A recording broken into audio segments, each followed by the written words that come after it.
परमात्मा स्वयं आकर के हमें ज्ञान कराते हैं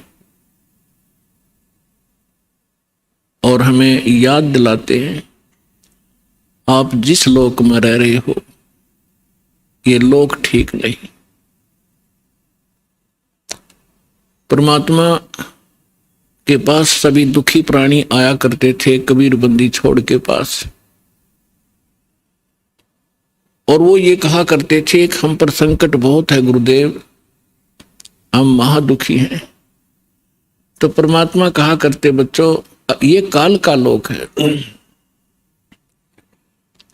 और यहां पर 21 ब्रह्मांड तक आग लगी हुई है राग द्वेष की, बेईमाना और काम क्रोध मोह लोभ अहंकार की आग में सभी जल रहे हैं। यहां कोई प्राणी सुखी नहीं है। आप ये मानते हो कि मैं रोग मुक्त हो जाऊंगा तो मैं सुखी हो जाऊंगा। जो निरोग हैं उनसे मिलिए जाकर के, उनको ना जाने कितनी और टेंशन पाएंगी जिनको आप सुखी मानते हो, क्योंकि जो निर्धन है वो सोचता है कि ये पैसे वाले सेठ साहूकार ये सुखी होंगे। जहां माया का समावेश है पुण्यात्माओं, स्वप्न में सुख नहीं हो सकता।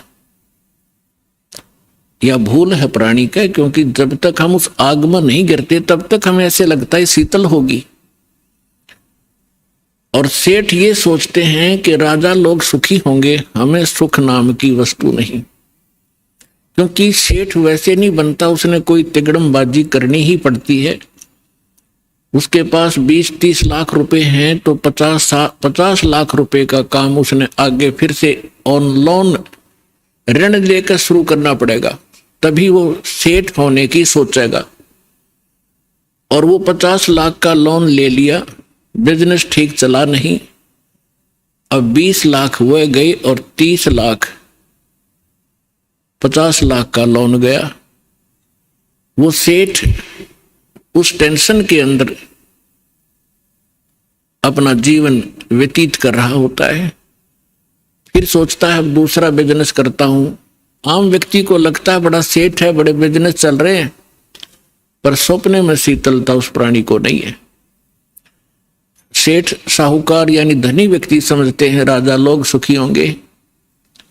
एक घर का सदस्य, छोटे से घर का जिसमें 5-4 सदस्य होते हैं, एक घर का मुखिया जिसमें 5-4 सदस्य होते हैं, वो उनके निर्वाह में, उनकी व्यवस्था में कितना दुखी होता है। किसी की फीस भरनी है, किसी को एडमिशन दिलाना है, किसी के कपड़े लाने हैं, कोई विवाह के योग्य हो गया है, और भी बहुत सी पारिवारिक जो समस्याएं हैं वो सामने अड़ी रहती हैं। और एक राजा एक क्षेत्र का मुखिया होता है, उसको और भी ज्यादा टेंशन रहती है अपनी प्रजा को सुनियोजित रखने की और लॉ एंड ऑर्डर बनाए रखने की। तो स्वप्न में सुखी नहीं होता राजा। ठीक है, वो बकवाद करते हैं, वो लोग थोड़ी सी राहत पाकर घूटी लगा लेते हैं, नाच गाने देख लेते हैं, लेकिन अंदर से वो ज्यों के त्यों जल रहे होते। पृथ्वी के राजा लोग सोचते हैं कि स्वर्ग के देवता सुखी होंगे। इन देवताओं की कथा पढ़कर देखो पुराणों के अंदर, इनमें वही आग जल रही है जो यहाँ के लोगों में है, क्योंकि वो भी एक जीव हैं। जैसे कोई IAS ऑफिसर लग जाता है, भले ही वो कमिश्नर लग जाता है, DC लग जाता है, वो है तो जीव, मनुष्य ही, उसके अंदर सब विकार विद्यमान है जो एक गरीब व्यक्ति में, आम नागरिक में है। काम क्रोध मोह लोभ अहंकार, उससे भी वो सड़ रहा है। बेसिक वो अधिकारी बन गया है, साहब बन गया है, लेकिन उसके ऊपर जो आपदाएं हैं, प्राकृतिक दुख हैं, ज्यों के त्यों बने हुए हैं। इसी प्रकार वो देव समझो, और देवता लोग समझते हैं कि इंद्र सुखी होगा, वो देवताओं का राजा है। इंद्र की कथा पढ़कर देखो कितनी बार राजा इंद्र जो है राक्षसों के साथ युद्ध में हार जाते हैं, जंगलों में समय व्यतीत करते हैं, और फिर क्या होता है, इंद्र का राज भोग के, इंद्र के राज को यानी अपना समय पूरा करके देवताओं का राजा, स्वर्ग का राजा मृत्यु को प्राप्त होता है, और मृत्यु के उपरांत वो गधे की योनि से 84 लाख योनियों को प्रारंभ करता है। तो परमात्मा कबीर जी बताया करते थे, भाई तन दर सुखिया कोई ना देखा, जो देखा सो दुखिया हो, उदय अस्त की बात करते हैं, मन सबका किया विवेक का हो, सबका किया विवेक का हो। तन दर सुखिया कोई ना देखा, जो देखा सो दुखिया हो, उदय अस्त की बात करते हैं, मन सबका किया विवेक का हो, सबका किया विवेक का हो। भाई घाटे बाधे सब जग दुखिया, के गृहस्थी बैरागी हो, घाटे बाधे सब जग दुखिया, के गृहस्थी बैरागी हो, सुख देव ने दुख के डर से गर्भ में माया त्यागी हो, गर्भ में माया त्यागी हो। तंदर सुखिया कोई ना देखा, जो देखा सो दुखिया हो, उदय अस्त की बात करते हैं, मन सबका किया विवेक का हो, सबका किया विवेक का हो। भाई जंगम दुखिया, ये जोगी ही दुखिया, तपस्वी को दुख दूना हो, जंगम दुखिया, जोगी दुखिया, तपस्वी को दुख दूना हो, आशा तृष्णा सब में व्यापे, कोई महल ना सुना हो, कोई महल ना सुना हो। तंदर सुखिया कोई ना देखा, जो देखा सो दुखिया हो, उदय अस्त की बात करते हैं, मन सबका किया विवेक का हो, सबका किया विवेक का हो। भाई साच कहूं तो ये जग न माने, पर झूठ कही ना जाई हो, साच कहूं तो ये जग न माने, पर झूठ कही ना जाई हो, ये ब्रह्मा विष्णु शिव जी दुखिया, जिन ये राह चलाई हो, जिन ये राह चलाई हो। तन दर सुखिया कोई ना देखा, जो देखा सो दुखिया हो, उदय अस्त की बात करते हैं, मन सबका किया विवेक का हो, सबका किया विवेक का हो। भाई सूरपति दुखिया भूपति दुखिया, ये रंग दुखी बपरीती हो, सूरपति दुखिया भूपति दुखिया, रंग दुखी बपरीती हो, कहे कबीर और से भी दुखिया, एक संत सुखी मन जीती हो, संत सुखी मन जीती हो। तंदर सुखिया कोई ना देखा, जो देखा सो दुखिया हो, उदय अस्त की बात करते हैं, मन सबका किया विवेक का हो, सबका किया विवेक का हो।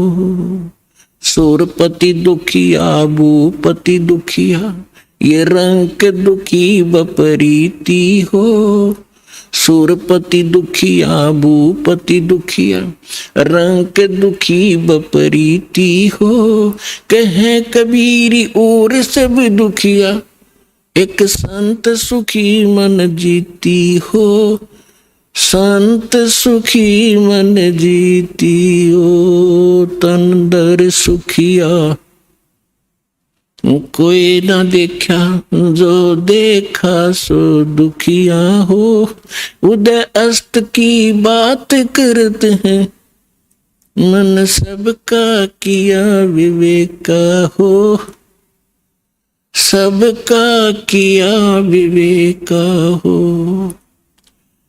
अब परमात्मा कबीर जी बताया करते थे, बच्चों जिस लोक में आप रह रहे हो यहां सुख नाम की वस्तु नहीं है। इस झूठे सुख को ही आपने सुख मान लिया, हल्के दुख को आप सुख मान बैठे हो। अन्य की तुलना में आप पर कम आपत्ति है, आप उसे सुख मान बैठे हो। इस 21 ब्रह्मांड में सुख नाम की चीज नहीं है। क्या बताते हैं परमात्मा कि भाई घाटे बाद सब जग दुखिया, और के गृहस्थी बैरागी हो। अपने आत्माओं, हमारा दुर्भाग्य रहा कि हमें ऐसे नकली गुरु धर्म गुरु प्राप्त हुए जिनको अपने सिलेबस का भी ज्ञान नहीं। वो टीचर कौन से खाते के। वैसे तो ये वर्ण बाद में बने हैं, हम सभी एक ही थे, ना कोई ब्राह्मण था, ना क्षत्रिय, ना शूद्र, ना वैसे, सभी भाई बहन थे। फिर इन्होंने अपने वर्क डिवाइड कर लिए। एक भाई ने यानी एक कुछ व्यक्तियों ने मिलकर कहा भी आप शिक्षा ग्रहण करो और सदग्रंथों को समझो और इस ज्ञान को हमें बताओ। तो उनको पंडित कहने लगे जो सदग्रंथ पढ़ा करते थे और सुनाया करते थे। वो थे स्टार्ट में हम एक ही, हमारा गोत्र है। बाद में हम बढ़ते चले गए, आगे चल के हमारे वंश के नाम से कुल का गोत्र बनता चला गया, कुल गोत्र। तो उनको जो पंडित बने उनको पूरी छूट दे दी कि हम तुम्हें तुम्हारा सारे परिवार का खर्चा भी देंगे पूजा रूप में, आप इन सदग्रंथों को पढ़िए और हमें बताओ। ऐसा ही प्रारंभ हुआ। अब परमात्मा ने आके बताया है कि गुरु बिन वेद पढ़े जो प्राणी, और समझ अनुसार रहे ज्ञानी, गुरु बिन काहु न पाया ज्ञाना, जो थोथा भूछड़े मोड किसाना। तो इन ऋषि महर्षियों को कोई सतगुरु मिले नहीं, और सतगुरु स्वयं परमात्मा आए लीला करने के लिए, वो हमने सुहाए नहीं। जैसे क्या होता है, जैसे किसी ने थोड़ा सा बोलन की शैली ठीक कर ली और 10-20 श्लोक गोट लिए, वेद या गीता या कोई वाणी पढ़ ली किसी संत की, तो आम स्थान पर खड़ा होकर वो 100-200 व्यक्तियों को प्रभावित कर सकता है अपने प्रवचन के बोलने की शैली से, लेकिन उसके पास कख नहीं है। जब तक सदग्रंथों का संपूर्ण ज्ञान ना हो और कंप्लीट वे ऑफ वर्शिप यानी पूर्ण भक्ति विधि ना हो, तो ज्ञान भी एक आने का नहीं। परमात्मा कहते हैं गोरख से ज्ञानी गणेश सुख दे जति जहान, और सीता सी गो भारिया संत दूर स्थान।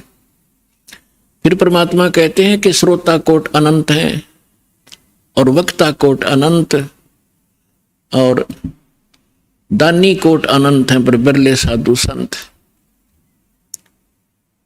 तो जो प्रसंग चल रहा है कि परमात्मा हमें बताया करते थे, वो स्वयं आकर के ज्ञान दिया करते थे, तो हमें आज तक ज्ञान प्राप्त ही नहीं था। हमने इस झूठे सुख को सुख मान लिया। जैसे एक व्यक्ति के 3 पुत्रों में से एक की मृत्यु होगी, अब पुत्र मरो चाहे पुत्री, पत्नी मरो चाहे पति, दुख तो भारी होता है। अब जिनके साथ हम कितने प्यार से लाड से रह रहे हैं, हम इतने ढीठ हैं, दुख चाहे इनसे भी ज्यादा आ जाओ पर मरे नहीं, हमारी मृत्यु ना हो तो हम इस दुख में भी देख लेंगे, देखी जाएगी जैसे भी होगा। लेकिन ये दुख भी फिर मृत्यु भी, तो ये दोनों कष्ट यहां पर बने रहेंगे। तो उसके एक पुत्र की मृत्यु होने से बुरा हाल था, ना खा रहा था ना पी रहा था, सारा परिवार रो रहा था। शोक व्यक्त करने के लिए कुछ व्यक्ति जाते हैं, उनमें से एक व्यक्ति ऐसा था जिसका एक ही पुत्र था, वही मृत्यु को प्राप्त हो चुका था कई वर्ष पूर्व। तो सांत्वना देने वालों ने कहा कि देख भाई, यहाँ तो मृत्यु एक ना एक दिन सबकी आनी है, और देख इसको देखकर जी ले, इसका एक ही पुत्र था और उसी की मृत्यु होगी, ये भी अपना समय व्यतीत कर रहा है। फिर उस व्यक्ति को जिसका पुत्र तीनों में से एक मृत्यु को प्राप्त हुआ था, तो उसको थोड़ा सा सांत्वना हुई, हौसला हुआ, ये सोचकर कि हे भगवान, इससे तो मैं भी सुखी, मेरे दो तो बच गए। फिर वो ठीक हो गया, रोटी खा ली, थोड़ा सा गम दूर हुआ, अब खाक सुख हो गया। क्या पुत्र वापस आ गया वो? तो परमात्मा कहते हैं झूठे सुख को सुख कहे, ये मान रहा मनमोद, ये सकल चबी ना काल का, कुछ मुख में कुछ बोध। और फिर परमात्मा हमें याद दिलाते हैं कि जो सुख सथल है उसका तुम्हें ज्ञान नहीं है, क्योंकि आज तक तुमने वो सूक्ष्म वेद प्राप्त नहीं हुआ। वो सुख स्थान बताने के लिए मैं आया हूं अपने निज लोक ते। परमात्मा कहते हैं अवगत से चल आया, मेरा कोई भेद मर्म नहीं पाया। परमात्मा अपनी महिमा कबीर जी स्वयं बताते हैं कि मैं सतलोक से चलकर आया हूं और मेरी महिमा से कोई परिचित नहीं है। अवगत से चल आया, मेरा कोई भेद मर्म नहीं पाया। अब क्या बताते हैं परमात्मा? एक बार गोरखनाथ जी ने रामानंद जी, स्वामी रामानंद जी आचार्य जी को आध्यात्मिक गोष्ठी के लिए पुकारा, बुलाया, आमंत्रित किया, ललकारा। अब रामानंद जी वैसे तो विद्वान माने जाते थे, गीता वेद घोट रखे थे उसने, कंठस्थ याद थे मंत्र सभी, लेकिन वो सिद्धि नहीं थी उनके पास। और ये नाथ जो होते हैं तपस्वी होते हैं, ये हठ योग करते रहते हैं। हठ योग से कुछ सिद्धियां आ जाती हैं जो इस मानव शरीर की और इस भक्ति के नाशक होती है। आम व्यक्ति ये सोचता है कि इसने बहुत बड़ी उपलब्धि कर रखी है, सिद्धि प्राप्त करके कोई आकाश में उड़ जाता है और कोई किसी को दुआ बद्दुआ देकर दुखी सुखी कर देता है, थोड़ा बहुत अपनी पूंजी तय, फिर स्वयं कंगाल हो जाता है। तो ये सब ड्रामेबाजी थी। तो गोरखनाथ जी ने स्वामी रामानंद जी से कहा कि आइए हमारे साथ गोष्ठी कीजिए। रामानंद जी चिंतित हो गए कि श्रोता विद्वान नहीं है और ये नाथ जी जो आए हैं मेरे साथ गोष्ठी करने के लिए, इनमें सिद्धि होती है। इन सिद्धियों को देखकर जनता उनको विजयी घोषित कर देगी और मेरी बेइज्जती होगी। वो बहुत चिंतित था, चिंतित थे स्वामी जी। उधर से परमेश्वर कबीर जी ने स्वामी रामानंद जी को अपना गुरु धारण कर रखा था, एक मर्यादा मेंटेन रखने के लिए।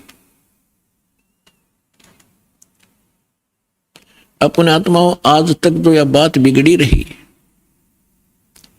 दो विद्वान आपस में बैठकर चर्चा किया करते थे जिसको शास्त्रार्थ कहते थे, और शास्त्रार्थ वो संस्कृत में बोला करते थे। सभी श्रोता अशिक्षित होते थे, उनको संस्कृत कह भी नहीं आती थी, और जिसकी बोलने की शैली दुरुस्त होती थी और संस्कृत घनी याद होती थी, और वो ज्यादा संस्कृत बोलता ही रहता था तो श्रोता उसको ताली पीट कर और विजयी घोषित कर देते थे। उस नकली के थे तो वह दोनों नकली, पर जो घना नकली था वो सिद्ध हो जाता था कि ये महाविद्वान और मैं ऋषि हो गया।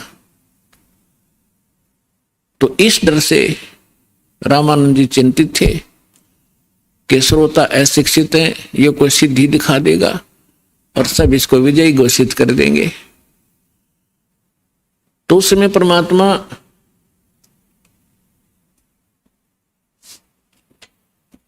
कबीर जी जब अपने गुरुदेव के आश्रम में पहुंचे,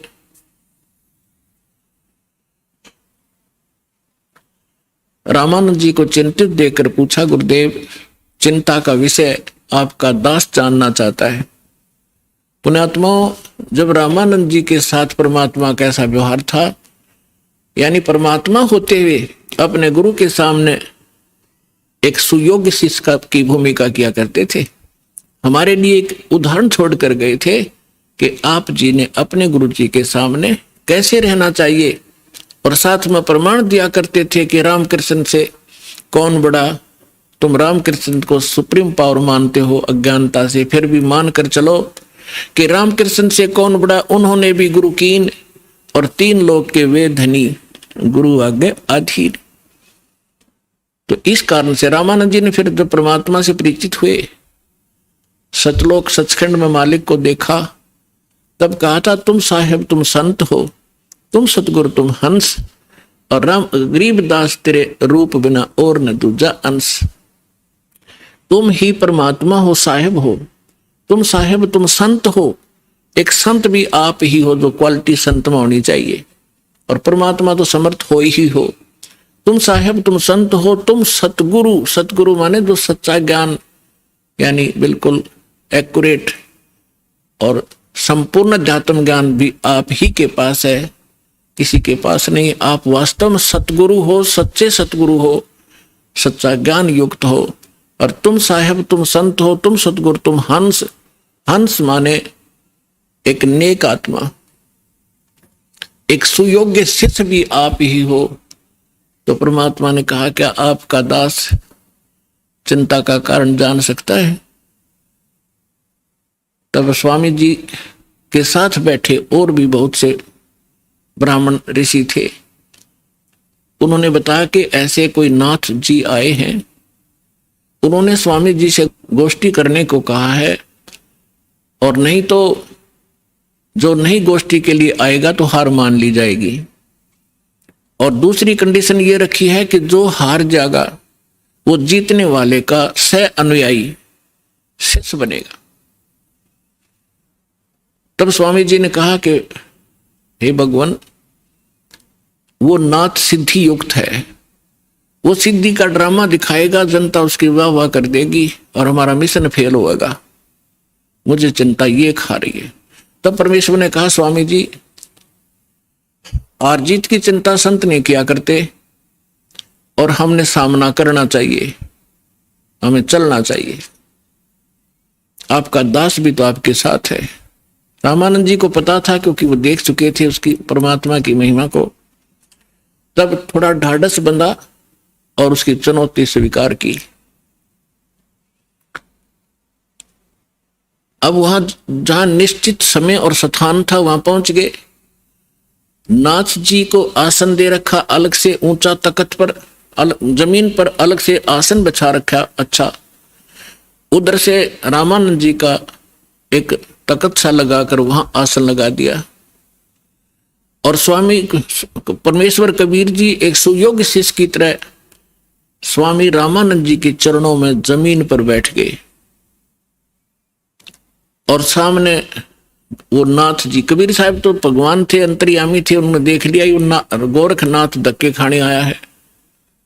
क्योंकि ये कुछ ऐसे साधक होते हैं जो पूर्व जन्मों के संस्कारी होते, और एक पूरे जीवन में उस भक्ति का अपना नाश भी कर जाते हैं। बहुत सी पूंजी लुटा जाते हैं, किसी को चमत्कार दिखाकर, किसी को हानि पहुंचाकर, और किसी को छोटा मोटा लाभ पहुंचाकर, फिर भी उनमें कुछ भक्ति शेष रह जाती है, जिस कारण से वो पितृलोक को प्राप्त हो जाते हैं।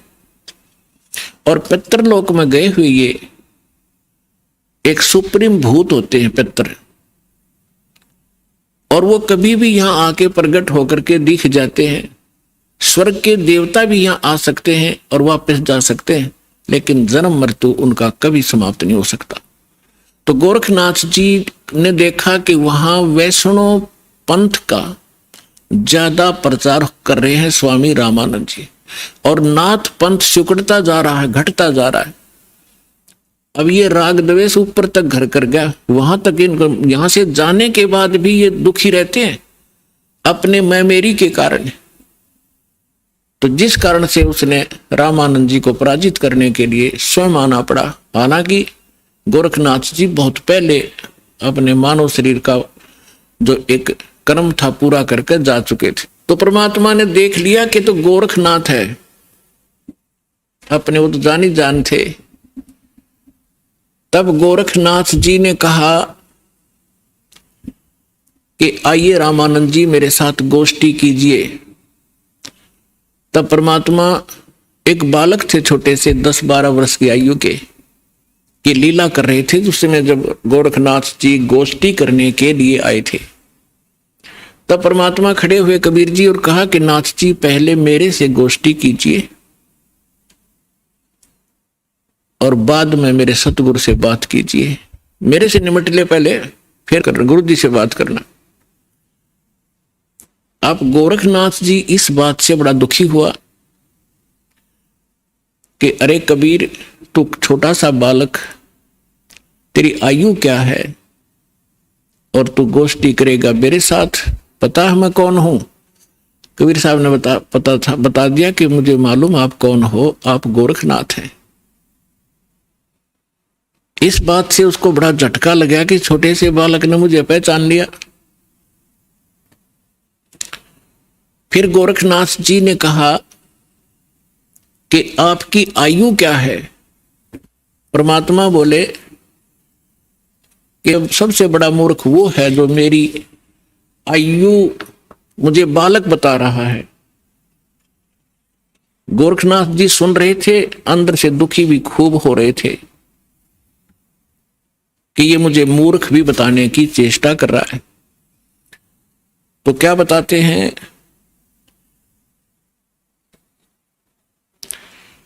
अब परमात्मा की महिमा वाणी में लिखा है, वो थोड़ा पढ़ के सुनाता हूं आपको। योगी गोरखनाथ प्रतापी, तासों तेज पृथ्वी कापी, काशी नगर में 100 पग धरही, रामानंद से चर्चा करही। चर्चा में गोरख जय पावे, कंठी तोड़े तिलक छुड़वावे। सत्य कबीर शीश जो भयऊ, ये वृंतांत सो सुन लेऊ। गोरखनाथ के डर के मारे, बैरागी नहीं बेख संवारे। तब कबीर आज्ञा अनुसारा, वैष्णो सकल रूप संवारा। सो सुध गोरखनाथ जो पायो, काशी नगर शीघ्र चल आयो। रामानंद को खबर पठाई, चर्चा करो मेरे संग आई। रामानंद की पहली पौड़ी, सत कबीर बैठे तिस ठोरी। तब कबीर आज्ञा अनुसारा, वैष्णो सकल रूप संवारा। कहे कबीर सुनो गोरखनाथा, चर्चा करो हमारे साथा। प्रथम चर्चा करो संग मेरे, पीछे मेरे गुरु को टेरे। बालक रूप कबीर निहारी, तब गोरखनाथ ऐसे वचन उचारी। परमात्मा को बालक रूप में देखकर फिर गोरखनाथ जी ने ये वचन बोले। कब के बहे बैरागी कबीर जी, कब के बहे बैरागी। कि तू छोटा सा बालक और कब से तू बैरागी बन गया? क्योंकि ये वैष्णव परंपरा के जो, या नाथ परंपरा के हैं, वैष्णव परंपरा के हैं, या कोई भी एक ग्रुप है इन साधु संतों का, ये अपनी एक पहचान अलग बनाते हैं। जैसे नाथ कई तो कान पड़वा लेते हैं, उनको कनपाड़े नाथ कहते हैं। कई जैसे वैष्णव है वो एक कंठी रखते हैं, एक तुलसी के मनिए की, एक तुलसी के लकड़ी का मन का, और एक धागे में बांध कर लटका कर रखें, जिससे वैष्णव परंपरा से दीक्षित होने की वो प्रतीक होता है। और एक लंबा सा तिलक लगाते हैं, टिक्की लगाते हैं, और जैसे साधु संत एक हाथ में फावड़ी रखते थे, ऐसे बैठकर साधना करते हैं उसके हठ योग के लिए। नीचे एक टी टाइप की एक लकड़ी का डंडा सा होता है, अंग्रेजी के अक्षर टी टाइप। तो परमात्मा रामानंद जी के शिष्य थे, उस दिन जानबूझकर एक साधु संत का रूप बनाकर, जैसे वैष्णव संत साधु भक्त होते हैं, कंठी गले में तिलक पूरा लगा रखा और टोपी पहन रखी और कंठी माला सुमरनी और वो सारा कुछ ले रखे, फावड़ी सी। अब परमात्मा बोले मेरी उम्र बताऊं क्या है। राम, ये नाथ जो होते हैं भगवान शंकर के पुजारी होते हैं, तो क्या बताते हैं कबीर जी, नाथ जी हम जब के बहे बैरागी, मेरी आद अंत सुध लागी, धू कार आद का मेला, नहीं गुरु कोई नहीं था चेला, जब का तो हम योग उपासा, तब का फिरूं अकेला, धरती नहीं जद की टोपी दीनी, और ब्रह्मा नहीं जद का टीका, और शिव शंकर से योगी ना थे, तब तब का जोड़ी सिक्का, द्वापर की हम करी फावड़ी, त्रेता का हम झंडा, सतयुग मेरी फिरी दुहाई, मैं कलयुग फिरूं नौखंडा, गुरु के वचन साध की संगत, अदर अमर गर पाया, कह कबीर सुनो हो गोरख, हम सबको तत्व लखाया। अब गोरखनाथ जी ने जब ये सुना तेरा शंकर भी ना था तब का मैं हूं, मेरी इस शरीर को देखकर आप मेरी आयु का एस्टिमेट नहीं लगा सकते। तो परमात्मा क्या बताते हैं, जो बूझे सो बावरा, भाई क्या है उम्र हमारी, असंख्य युग पर ले गए हम तब के ब्रह्मचारी, कोटि निरंजन हो गए ये परलोक सिधारी, हम तो सदा महबूब हैं स्वयं ब्रह्मचारी, अरबों तो ब्रह्मा गए तेरे 49 करोड़ कन्हैया, और 7 कोट तेरे शंभू मर गए, मेरी एक नहीं पलैया। हाय हाय, अब क्या बता रहे हैं परमात्मा कि ये ज्योत निरंजन जो ब्रह्मा विष्णु महेश का पिता, जिसको गीता अध्याय नंबर 15 के श्लोक नंबर 16 में सरपुरुष कहा है, सरपुरुष अक्षर पुरुष 2 पुरुष बताए, तो ये 21 ब्रह्मांड का स्वामी ये ज्योत निरंजन है, ये काल है, ब्रह्मा विष्णु महेश का पिता है। तो परमात्मा कहते हैं करोड़ों तो ये निरंजन मर गए, इसके भी करोड़ों जन्म हो लिए, और फिर कहते हैं अरबों तो ब्रह्मा गए, और 49 करोड़ कन्हैया, और 7 करोड़ तेरे शिव शंकर मर गए, मेरी एक नहीं पलैया। अपने आत्माओं इस एक एक शब्द परमात्मा का बहुत गूढ़ रहस्य रखता है। जैसे ब्रह्मा जी की 100 वर्ष की आयु है, उसकी आयु कैसे बनती है, 100 वर्ष कैसे बनते हैं, जैसे सतयुग त्रेता द्वापर कलयुग 4 युग का एक चतुर्युग होता है, इसमें 43,20,000 कुल वर्ष होते हैं अपने मनुष्यों के वर्ष,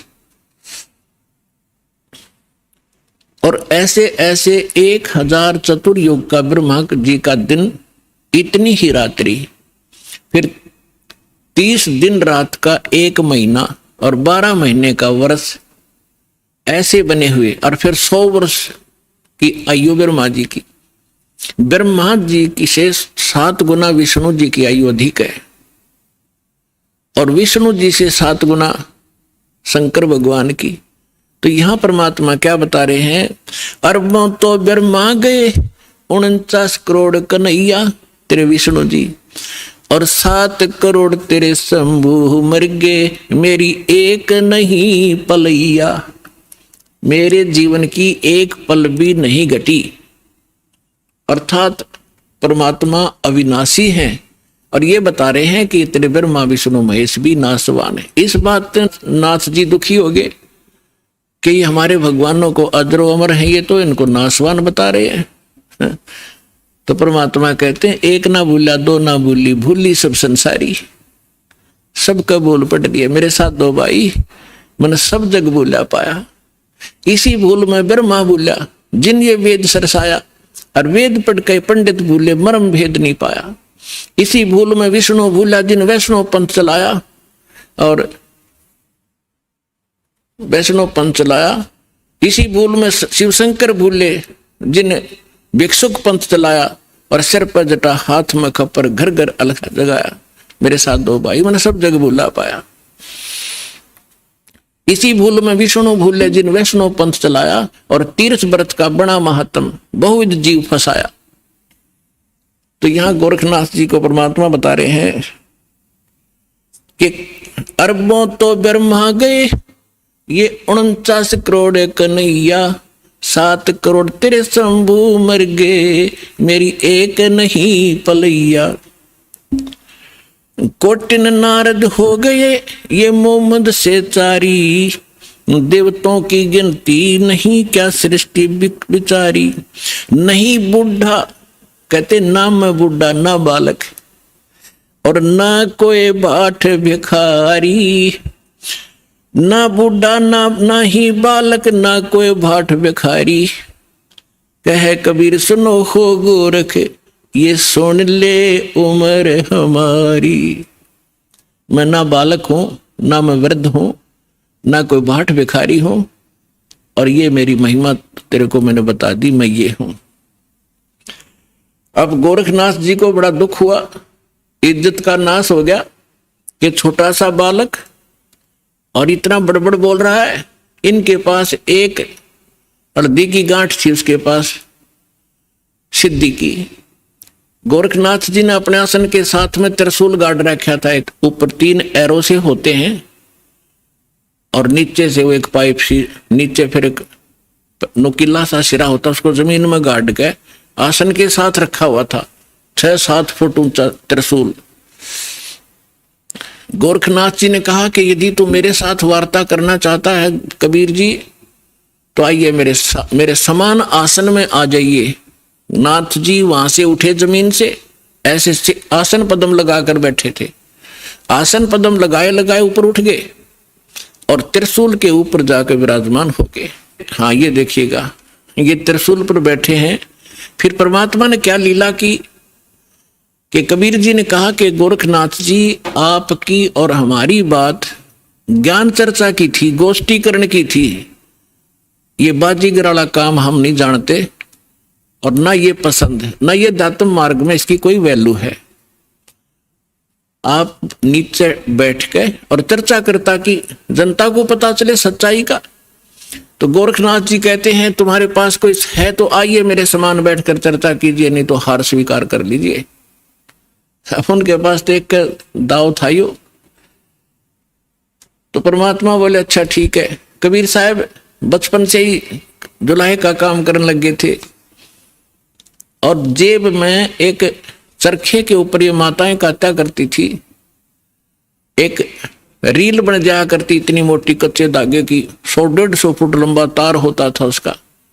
उसी से सूत कपड़ा बनाया करते थे भगवान। वह कुकड़ी बोल रहे, हमारे देसी हरियाणा के अंदर कुकड़ी बोल रहे हैं, उसने कच्चे धागे वाली कुकड़ी। वह कुकड़ी निकाली जेब मत, वह रील धागे की, और एक सिरा पकड़ लिया और उसको ऐसे छटक दिया परमात्मा ने। वो धागा सीधा खड़ा होगा, स्ट्रेट परपेंडिकुलर, 150 फुट उसका अंतिम सिरा आकाश में, 150 फुट पर। परमात्मा वहां से उठे और उस धागे के अंतिम सिरे पर जाकर बैठ के 150 फुट ऊपर। अब गोरखनाथ जी से कहा कि नाथ जी आइए, राजा मेरे बराबर में बैठकर चर्चा कराएंगे, यहां आ जाइए। अपने आत्माओं, ऐसी बात नहीं थी कि गोरखनाथ जी आकाश में और ऊपर नहीं जा सकते थे, वो तो और ऊपर भी जाते थे, स्वर्ग में भी, उस पितरलोक में भी चले जाते थे। लेकिन समर्थ के सामने सिद्धियां समाप्त हो जाती हैं। जैसे ये घड़ी बना रखी है, अब इसकी सिद्धि बना दी कारीगर ने, इंजीनियर ने, कि ये अपने आप चल घूम रही है और इसके सामने चुंबक खड़ा कर दो 1 फुट दूर, ये जाम हो जाएगी, आगे नहीं सरकेगी, वहीं खड़ी हो जाएगी। तो वो समर्थ आ बैठे, उसी से प्राप्त करके छोटी मोटी खिलौने खेल रहे होते हैं और प्रभु पाक जाते हैं। उस परमात्मा ने उसकी सारी सिद्धि कैंसिल कर दी। उठना चाहा था ऊपर को और जमीन पर ऐसे गड़ा धर्म देसी, सारा शरीर बोला, जान गया गोरखनाथ कि आज तेरी सिद्धि नहीं काम करेगी। अब गोरखनाथ ऐसे बैठा जैसे पैरालाइसिस हो जाता है इंसान को, टस मस नहीं हो पा रहा। तब गोरखनाथ जी ने कहा कि आ जाओ कबीर जी, नीचे आ जाओ, अब मैं समझ गया आपको, अब चर्चा करेंगे। तब परमात्मा ने उनको ज्ञान समझाया कि ये बालका के ड्रामे मोक्ष मार्ग नहीं है। कहते जंतर मंत्र जोग निभाई, काल चक्र जम जोरा खाई, तुम हो जम की फर्दी माही। कहते हैं गोरखनाथ सिद्धि में फूल्या, गोरखनाथ सिद्धि में भूल्या और टूणे टामण हांड फूल्या, जंतर मंत्र जोग निभाई और काल चक्र जम जोरा खाई, तुम हो जम की फर्दी माही। फर्द होती है ना, जैसे कोई रजिस्ट्री करा ले कोई जमीन की, तो अब फर्द में आ गया तो सोच रहे पक्का हो गया उसका वो जमीन का टुकड़ा। तो परमात्मा कहते हैं तुम तो इस काल की फर्द में चढ़ रहे हो, काल के पक्के दूत बन गए, औरों को भगा रहे हो। अब समर्थ सामने बैठा, गोरखनाथ जी को अपनी सिद्धि पे इतना अभिमान था, कोई इसके सामने टिकने वाला नहीं था। एक बार अपने गुरुदेव के कहने से कोई चिंता थी उनको, लंबी कहानी वो हट फिर से बताएंगे। एक पहाड़ को सोना बना दिया था सिद्धि से, पहाड़ को सोना, और अपने गुरुदेव के टुकड़े हुए शरीर को जीवित कर दिया था। ऐसी सिद्धि थी। और उस समय परमात्मा के सामने वो सारी सिद्धि फेल होगी। जैसे कल आपको सुनाया था, परासिद्धि पूर्ण पटरानी सतलोक की कहूं निशानी। वो परमात्मा समर्थ है, सब सिद्धियों का से युक्त है, सिद्धियां उसकी दासी हैं, और उसी की भक्ति करके हम छोटी मोटी राहत प्राप्त करके यहाँ ऋषि और महर्षि और देवता बन जाते हैं। तब गोरखनाथ जी ने काफी कुछ समझा, लेकिन यो मन जल्दी से हार नहीं मानता। अब देखिए, ये चित्र देखिएगा, परमात्मा गोरखनाथ जी त्रिशूल पर बैठे हैं और परमात्मा ने फिर धागा फेंका ऊपर, उसके ऊपर के सिरे पर बैठ के जाके। अब ये चित्र में बहुत कम दिखाई दे रहा है, लेकिन ये बहुत बड़े, ये बनाया नहीं जा सका इतना ऊंचा, तो कबीर साहब बहुत ऊपर थे। तो गोरखनाथ जी ने कहा कि भगवान मैं एक जांच और करूंगा आपकी। परमात्मा बोले भाई वह भी कर ले, कि चलो दरिया गंगा के किनारे चलते हैं और मैं दरिया में डुबकी लगाऊंगा। यदि आप मुझे खोज लोगे दरिया में तो मैं आपका शिष्य बन जाऊंगा। परमात्मा बोले चल भाई। दरिया गंगा के किनारे बैठ के जाके गोरखनाथ जी ने गंगा में छलांग लगा दी और मछली बन गई। वहां सैकड़ों हजारों मछलियां और थी। परमात्मा ने अंदर गए और पकड़ के वाए मछली, जिस गोरखनाथ पकड़ के टीटी बाहर बैठा दिया, गोरखनाथ बना के चरणों में गिर गया, पैर पकड़ लिए गोरखनाथ जी ने कि सचमुच आप समर्थ हैं।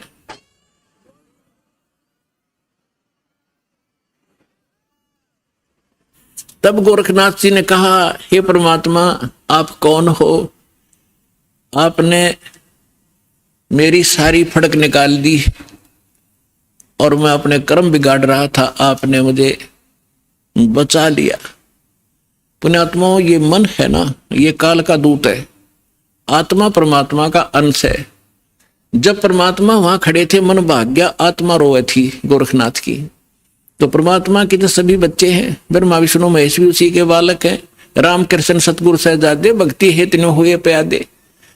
अब वो भी भक्ति के लिए यहाँ आए थे बेचारे, या गलत साधना करके देवता बन गए, वहां प्रभु पा के गए। अब सुने नहीं किसी की।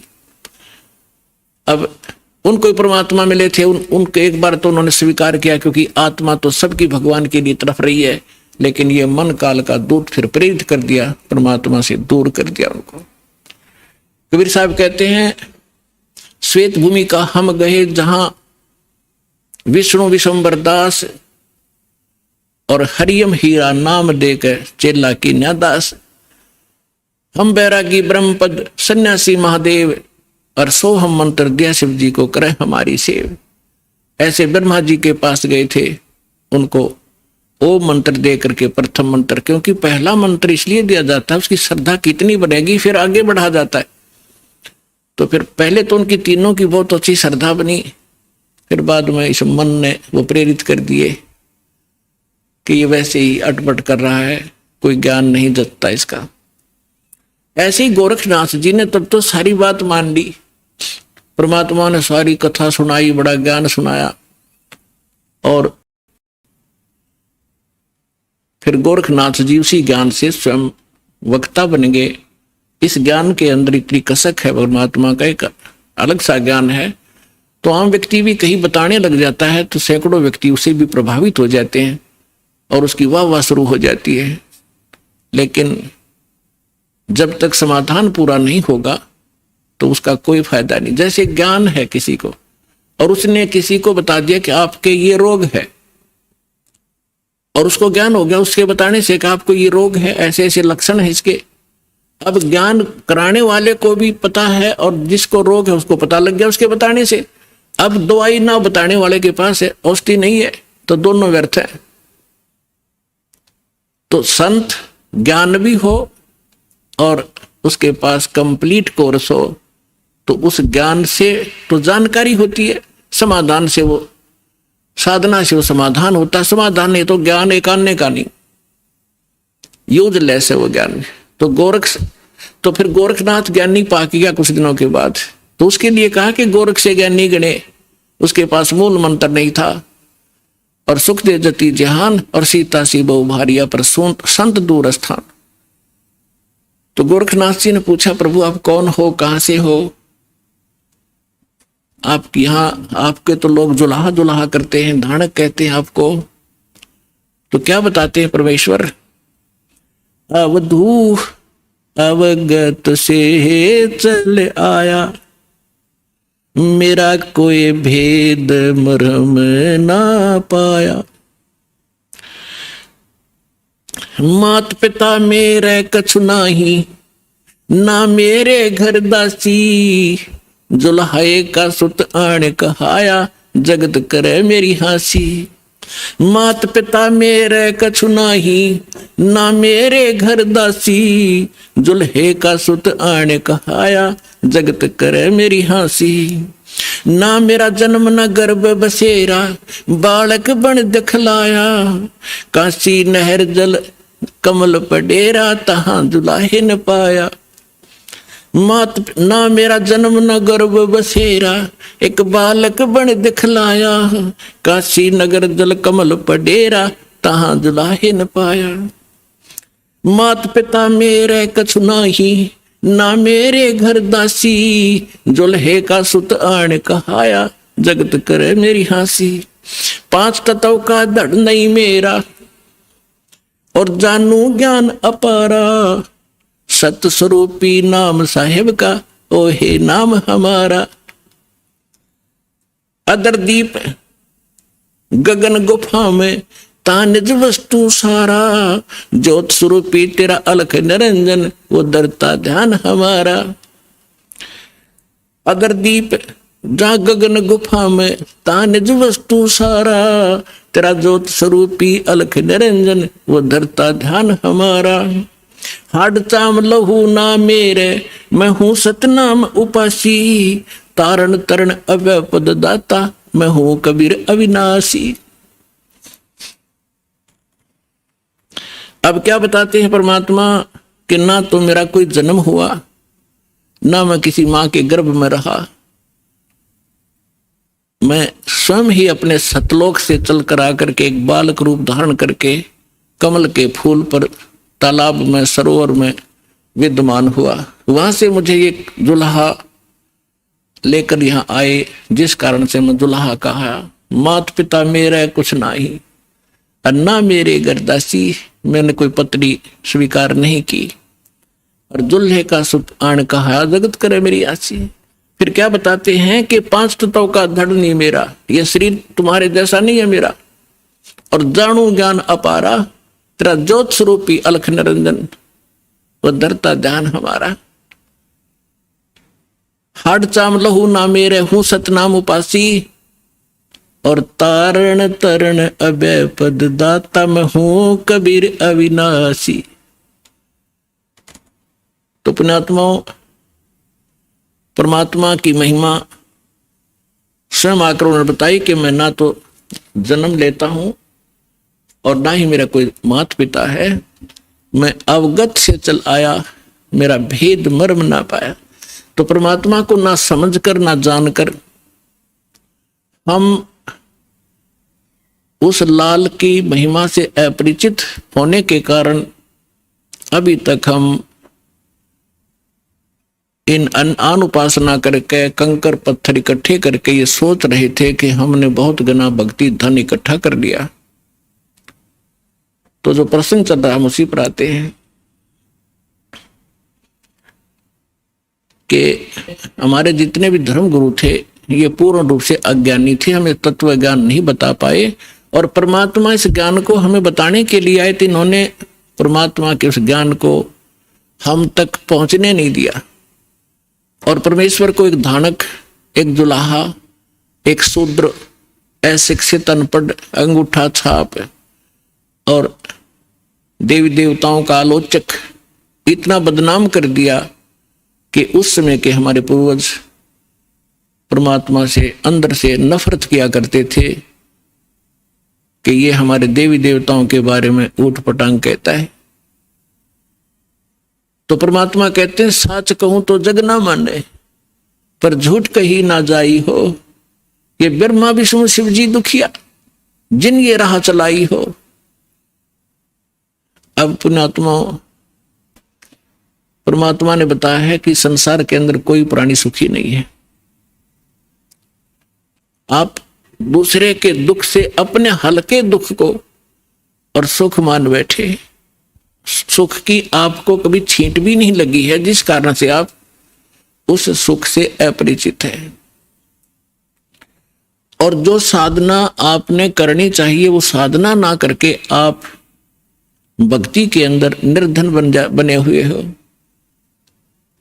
एक एक पैसे के लिए ना जाने कहां कहां भटकते हो, विदेशों में जाते हो। किस लिए? घनी माया इकट्ठी करूं।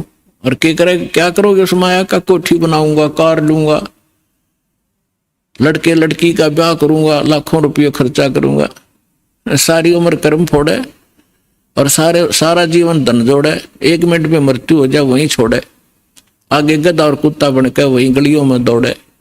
तो खाक है ये जीवन। तो बिना ज्ञान के हम डले ढो रहे थे। तो क्या बताते हैं परमात्मा अपनी लीला अनुसार प्रत्येक युग में आते हैं और जैसा कि उनकी लीला है परमात्मा की, वो अब प्यारी आत्माओं को मिलते हैं। उनमें से किन किन को इस कलयुग के अंदर मिले भगवान? आदरणीय धर्मदास साहिब जी को, आदरणीय मुल्कदास साहिब जी को, आदरणीय नानक साहिब जी को, आदरणीय दादू दास साहिब जी को, आदरणीय गरीबदास साहिब जी गांव सुनानी जिला झज्जर वाले को, आदरणीय गीसा दास साहिब जी गांव खेखड़ा उत्तर प्रदेश वाले को। तो गरीबदास साहिब जी को परमात्मा ने एक विशेष ज्ञान दिया, जैसा कि आपको कल बताया था सत्संग में रात्रि में, कि परमेश्वर ने कहा था कि धर्मदास 12वां पंथ गरीबदास पंथ होगा और उसमें मेरी महिमा की वाणी पुनः प्रकट होएगी। और उस गरीबदास का पंथ जब चलेगा उसी पंथ में आगे चल के हम आएंगे। और कब आएंगे? जब कलयुग 5505 वर्ष बीत चुका होगा, तब हमारी महिमा पुनः विशेष विशाल रूप से विस्तार से चलेगी और तब पूरे विश्व को पार करेंगे हम। तो गरीबदास जी ने परमात्मा के विषय में जानकारी के बाद क्या कहा है?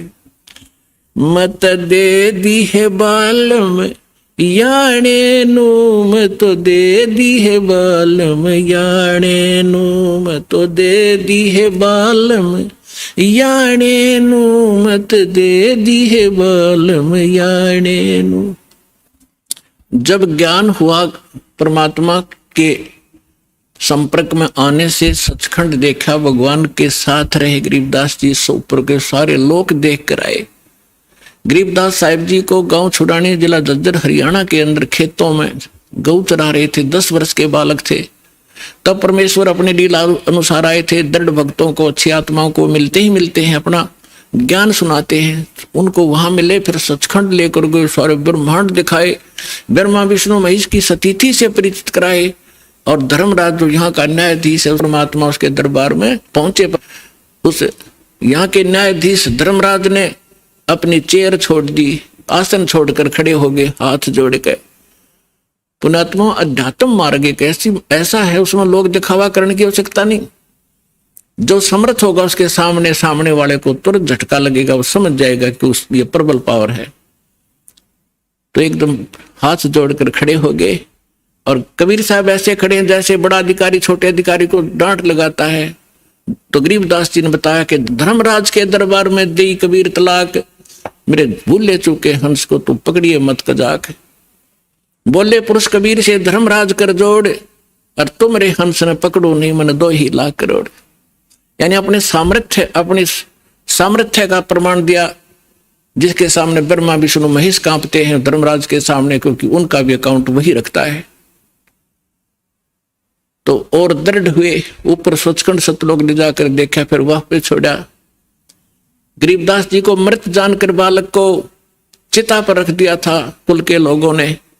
तब परमात्मा ने ऊपर के सब ब्रह्मांड दिखाकर वापस आत्मा छोड़ी, तो वो जीवित हो गए। उसके बाद ये अमृतवाणी की वर्षा करने लगे। तो ज्ञान हुआ जब कहते हैं आत्मा रो रही है कि हे परमात्मा, हम तो इस मन के साथ बांध दिए, ये अनाड़ी है, अच्छी वस्तु को ग्रहण नहीं करता, नकली की तब बता दे भाग्या जाएगा। अब किसी ने कह दिया आजा भजन कर ले, भक्ति कर ले, नो का टाइम नहीं, और उसको ये कह दे चल वहां सर्कस आ रहा देखेंगे, चल जब बरसात हो ले कि तरागनी कंपटीशन हो रहा, रात में भी जा खड़ा होगा वहां पर सांग सिनेमे में, तभी 3-3 4-4 घंटे लगा देगा।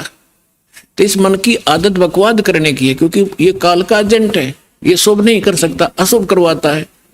तो अब आत्मा रो रही है। जब ज्ञान हुआ तो क्या कहती है, क्योंकि ये मन इसका कंट्रोलर बना दिया काल ने। और अब आत्मा क्या कह रही है, मत तो दे दी है बालम याणे नू, मत दे दी है बालम याणे नू, मत तो दे दी, मत तो दे दी है बालम याणे नू, मत तो दे दी है बालम याणे नू।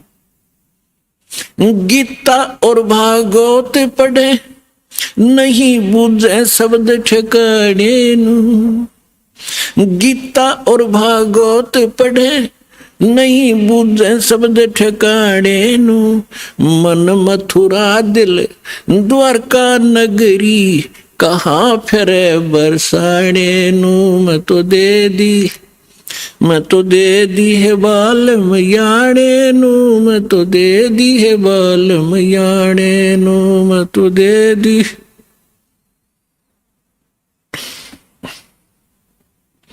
जब फुरमान धनी का आवे को राखे घर जाने नू, जब फुरमान धनी का आवे को राखे घर जाने नू, जा सतगुरु का शरणा लीजे जो मेटे जम तलबाने नू, जा सतगुरु का शरणा लीजे जो मेटे जम तलबाने नू, मैं तो दे दी, मैं तो दे दी है बालम याणे नू, मैं तो दे दी है बालम याणे। उत्तर दक्षिण पूर्व पश्चिम फिरदा दाने दाने नू, उत्तर दक्षिण पूरब पश्चिम फिरदा दाने दाने नू, सर्व कला सतगुरु साहेब की हरि आणे नू, सर्व कला सतगुरु साहेब की हरि आणे नू, मैं तो दे दी है बालम याने नू, मैं तो दे दी है बालम याने नू। जम किंकर का राज कठिन है, ये नहीं छोड़ राजा राणे नू, जम किंकर का राज कठिन है, नहीं छोड़ राजा राणे नू, या दुनिया दा जीवन झूठा तुम भूल गए मर जाने नू, या दुनिया दा जीवन झूठा तुम भूल गए मर जाने नू, मैं तो दे दी, मैं तो दे दी है बालम याने नू, मैं तो दे दी है बालम याने नू। शील संतोष विवेक विचारो, ये दूर करो जुल्माने नू, शील संतोष विवेक विचारो, दूर करो जुल्माने नू, ज्ञान दाराज ध्यान दी तुरिया, कोई जाने पान रसाने नू, मैं तो दे दी है बालम याने नू, मैं तो दे दी है बालम याने नू। महल कपाट सतगुरु ने खोले, अमी महारस खाने नू, महल कपाट सतगुरु ने खोले, अमी महारस खाने नू, गरीब दास सुन भंवर उड़ावे, गगन मंडल रम जाने नू, मैं तो दे दी याने नू, मैं तो दे दी है बालम याने। अब क्या बताते हैं आदरणीय गरीबदास साहिब जी परमात्मा से प्राप्त ज्ञान को हमारे लिए कैसे सुना रहे हैं, कैसे बताया उन्होंने। आत्मा कह रही है जब ज्ञान हो गया तो गरीबदास जी कहते हैं मैं तो दे दी बालम याने नू, याना माने बालक, बालक बुद्धि का व्यक्ति, अनजान बिल्कुल छोटी बुद्धि का, जैसे बालक की बुद्धि जिस सत्र की होती है, तो हमारे ऋषि महर्षियों की इस सत्र की बुद्धि थी, क्योंकि ये सब काल के अधीन थे। तो क्या बताते हैं, गीता और भागवत पढ़े ना बूझे शब्द ठिकाने नू, गीता और भागवत पढ़े नहीं बूझे शब्द ठिकाने नो, मन मथुरा दिल द्वारका नगरी, कहाँ फिरे बरसाने नो। अब क्या बताना चाहते हैं कि गीता खूब पढ़े, गीता के मर्मज कवावे, भागवत की कथा 7-7 दिन सुनावे, उस कथा के कहने से मोक्ष होगा, गीता के पढ़कर सुनाने से मोक्ष नहीं होगा। उसके अंदर जो मूल मंत्र लिखा है उसकी साधना करने से मोक्ष होगा। अब गीता और भागवत पढ़े न बुझे शब्द ठिकाने नु, यानी जो सही मंत्र है, गीता श्रीमद् भगवद गीता में ओनली 1 मंत्र है जो ब्रह्म साधना का है। 8वें अध्याय के 13वें श्लोक में गीता ज्ञानदाता ये ब्रह्म है, सरपुरुष ये काल है, ज्योति निरंजन 21 ब्रह्मांड का प्रभु ब्रह्मा विष्णु महेश का पिता है, श्री कृष्ण जी के अंदर प्रवेश करके बोल रहा है। इसकी ये ऐसी अटपट करता है, ये कहता है 4थे अध्याय के 5वें और 9 श्लोक में कहता, अर्जुन तेरे और मेरे बहुत जन्म हो चुके हैं, तू नहीं जानता मैं जानता हूं, और मेरे जन्म और कर्म अलौकिक हैं, अद्भुत है। तो ये सामने नहीं आता, इसने कसम खा रखी है, प्रतिज्ञा कर रखी है, मैं कभी किसी को अपने ओरिजिनल रूप में दर्शन नहीं दूंगा। तो ये क्या करता है, किसी में प्रवेश करके प्रेत की तरह जो कुछ करना करवाना उससे करवा जाता है और पाप उसके सिर पर धर देता है। तो यहां क्या कह रहा है वो, तो गीता अध्याय नंबर 8 के श्लोक नंबर 13 में कहा कि मेरा एक ओम अक्षर है, ओम इति एकाक्षरम ब्रह्म विहारण माम अनुस्मरण और ये प्रयाति तदन देहम सयाति परमाम गति, मेरा केवल एक ओम मंत्र है, नथिंग एल्स। और जो इस ओम नाम के जाप का अंतिम सांस तक, शरीर छोड़ने तक सिमरण करता हुआ, छोड़ता हुआ भी सिमरण करता हुआ जाता है, तो ओम से मिलने वाली परम गति यानी ब्रह्मलोक की प्राप्ति कर सकता है।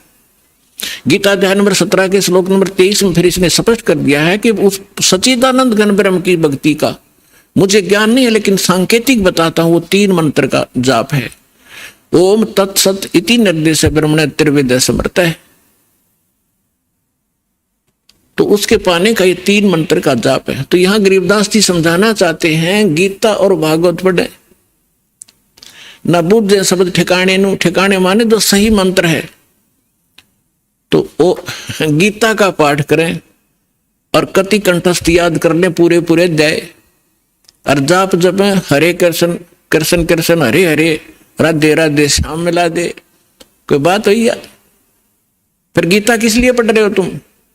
तो यहां परमात्मा कहा करते थे, मोती मुक्ता दर्शत नाही, ये जग है सब अंदरे, दिखत के तनैन चश्म इनके फिरा मोतिया बंदरे। किसी को मोतिया बिंद का रोग हो जाए, आंखों में आंख बड़ी साफ दिखाई देती है, जैसे किसी ने बहुत घना दिखता होगा, उसको दिखता कुछ नहीं। तो ऐसे ही विद्वान थे, संस्कृत के सब ग्रंथ के ग्रंथों को कंठस्थ याद कर लेते थे, लेकिन उसमें लिखा क्या है, उसमें मार्गदर्शन क्या है, इनको कख भी पता नहीं था। इसलिए परमात्मा ने कहा है कि दिखत के तन्नैन चश्म, दिख विद्वान और इनका फिरा मोतिया बिंद्रे। गीता के अंदर क्या लिखा है कि ओम नाम का जाप कर, और कुछ नहीं, बकवास छोड़ दे। 9वें अध्याय के 25वें श्लोक में गीता जी में कहा है कि भूत पूजने वाला भूत बनेगा, और पितर पूजने वाला पितरों को प्राप्त होगा, पितर बन जाएगा।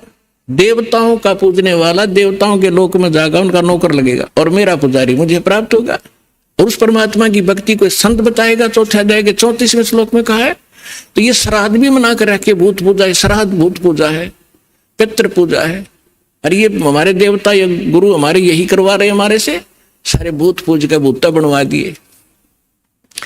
अब परमात्मा ने सूक्ष्म वेद में बताया है कि राम रमय सो राम है, देव रमय सो देव, और भूत रमय सो भूत है, सुनो सकल सुरभेव। और ये हमें ये साधना करवा के हमारे पूर्वजों को मिट्टी में मिला दिया। अब क्या बताना चाहते हैं कि गीता और भागवत पढ़े, न बुझ शब्द ठिकाने नु, और मन मथुरा दिल द्वारका नगरी, कहा फिर बरसाने नु। देख कांडले द्वार रखे हमारे से।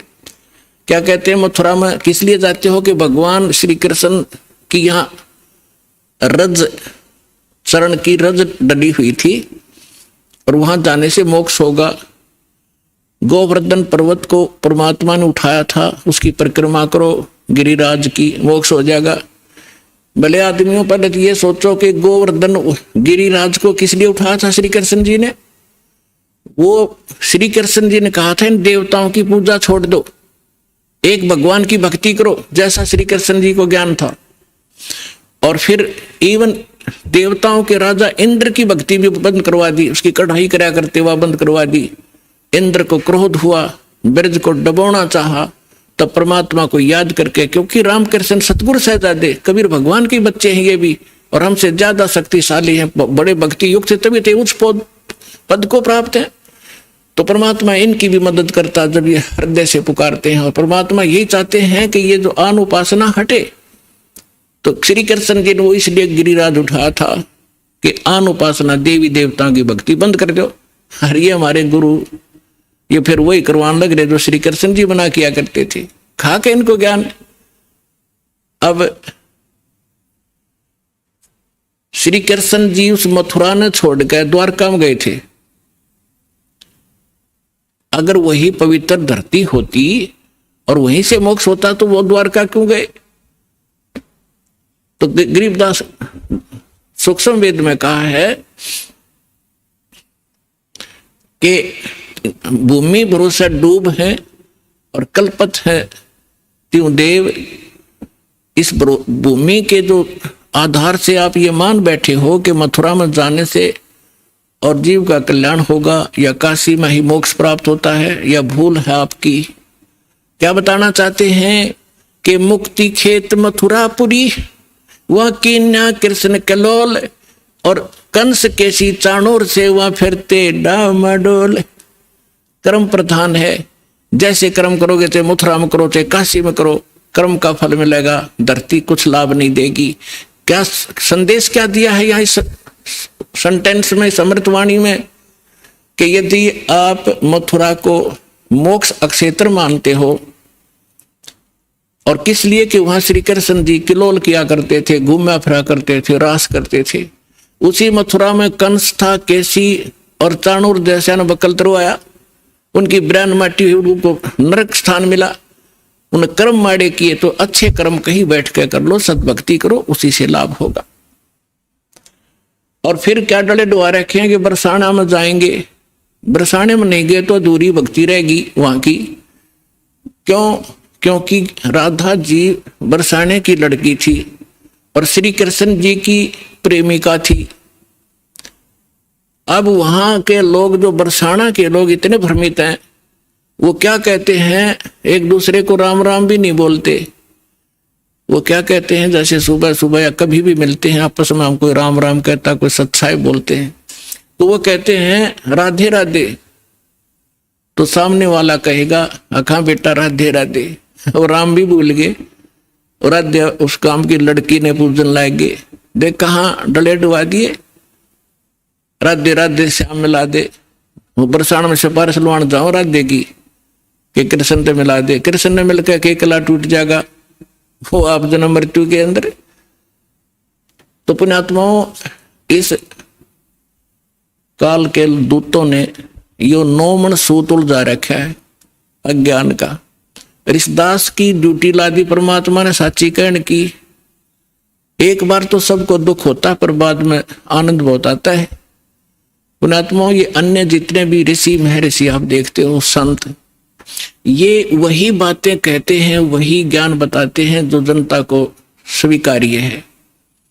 जैसे आप बहुत से संतों के बारे में सुनते हो, आसाराम जी जैसे क्या कहते हैं, 7-8 मंत्र बता देते हैं, जो तुमने अच्छा लगे वो सुन लो।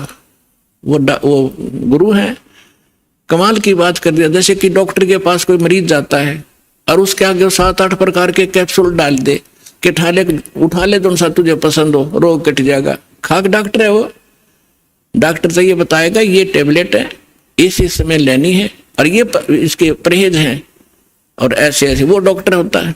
तो इस प्रकार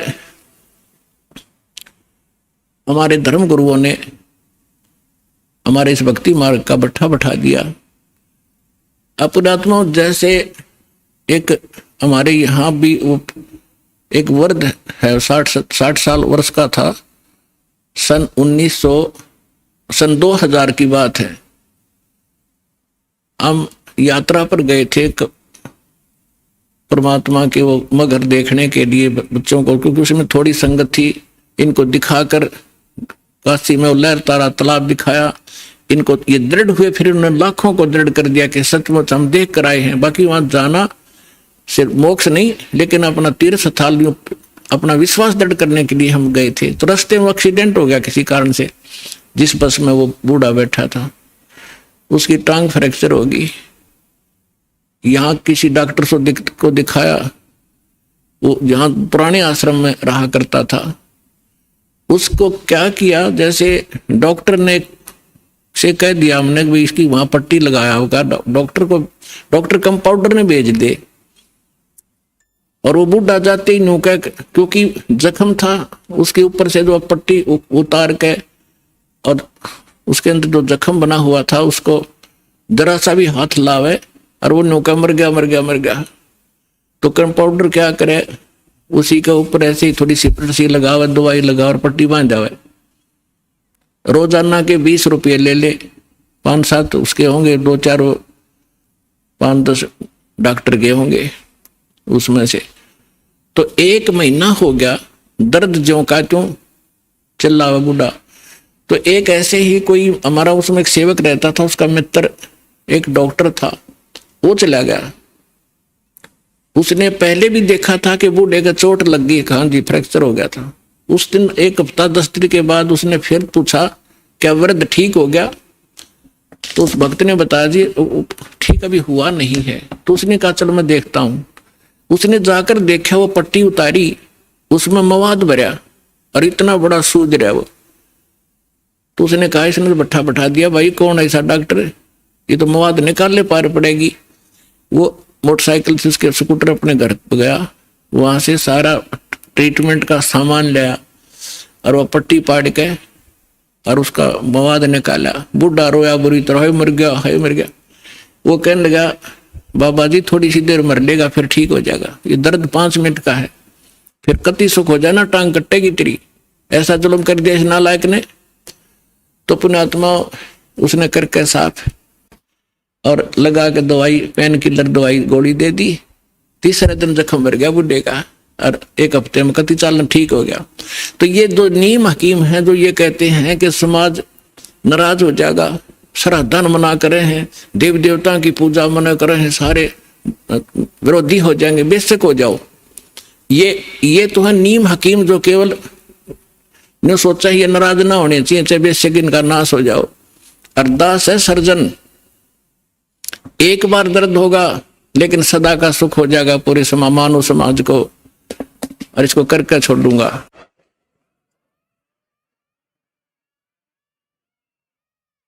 तो यहाँ क्या बताना चाहते हैं परमात्मा के मन मथुरा दिल द्वारका नगरी, कहाँ फिरता बरसाने नु।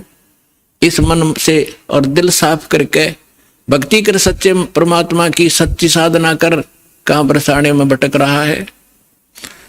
फिर क्या बताते हैं कि जब फरमान धनी का आवे, को राखे घर जाने नु, जा सतगुरु का शरणा लीजे, जो मेटे जम तलबाने नु। मैं तो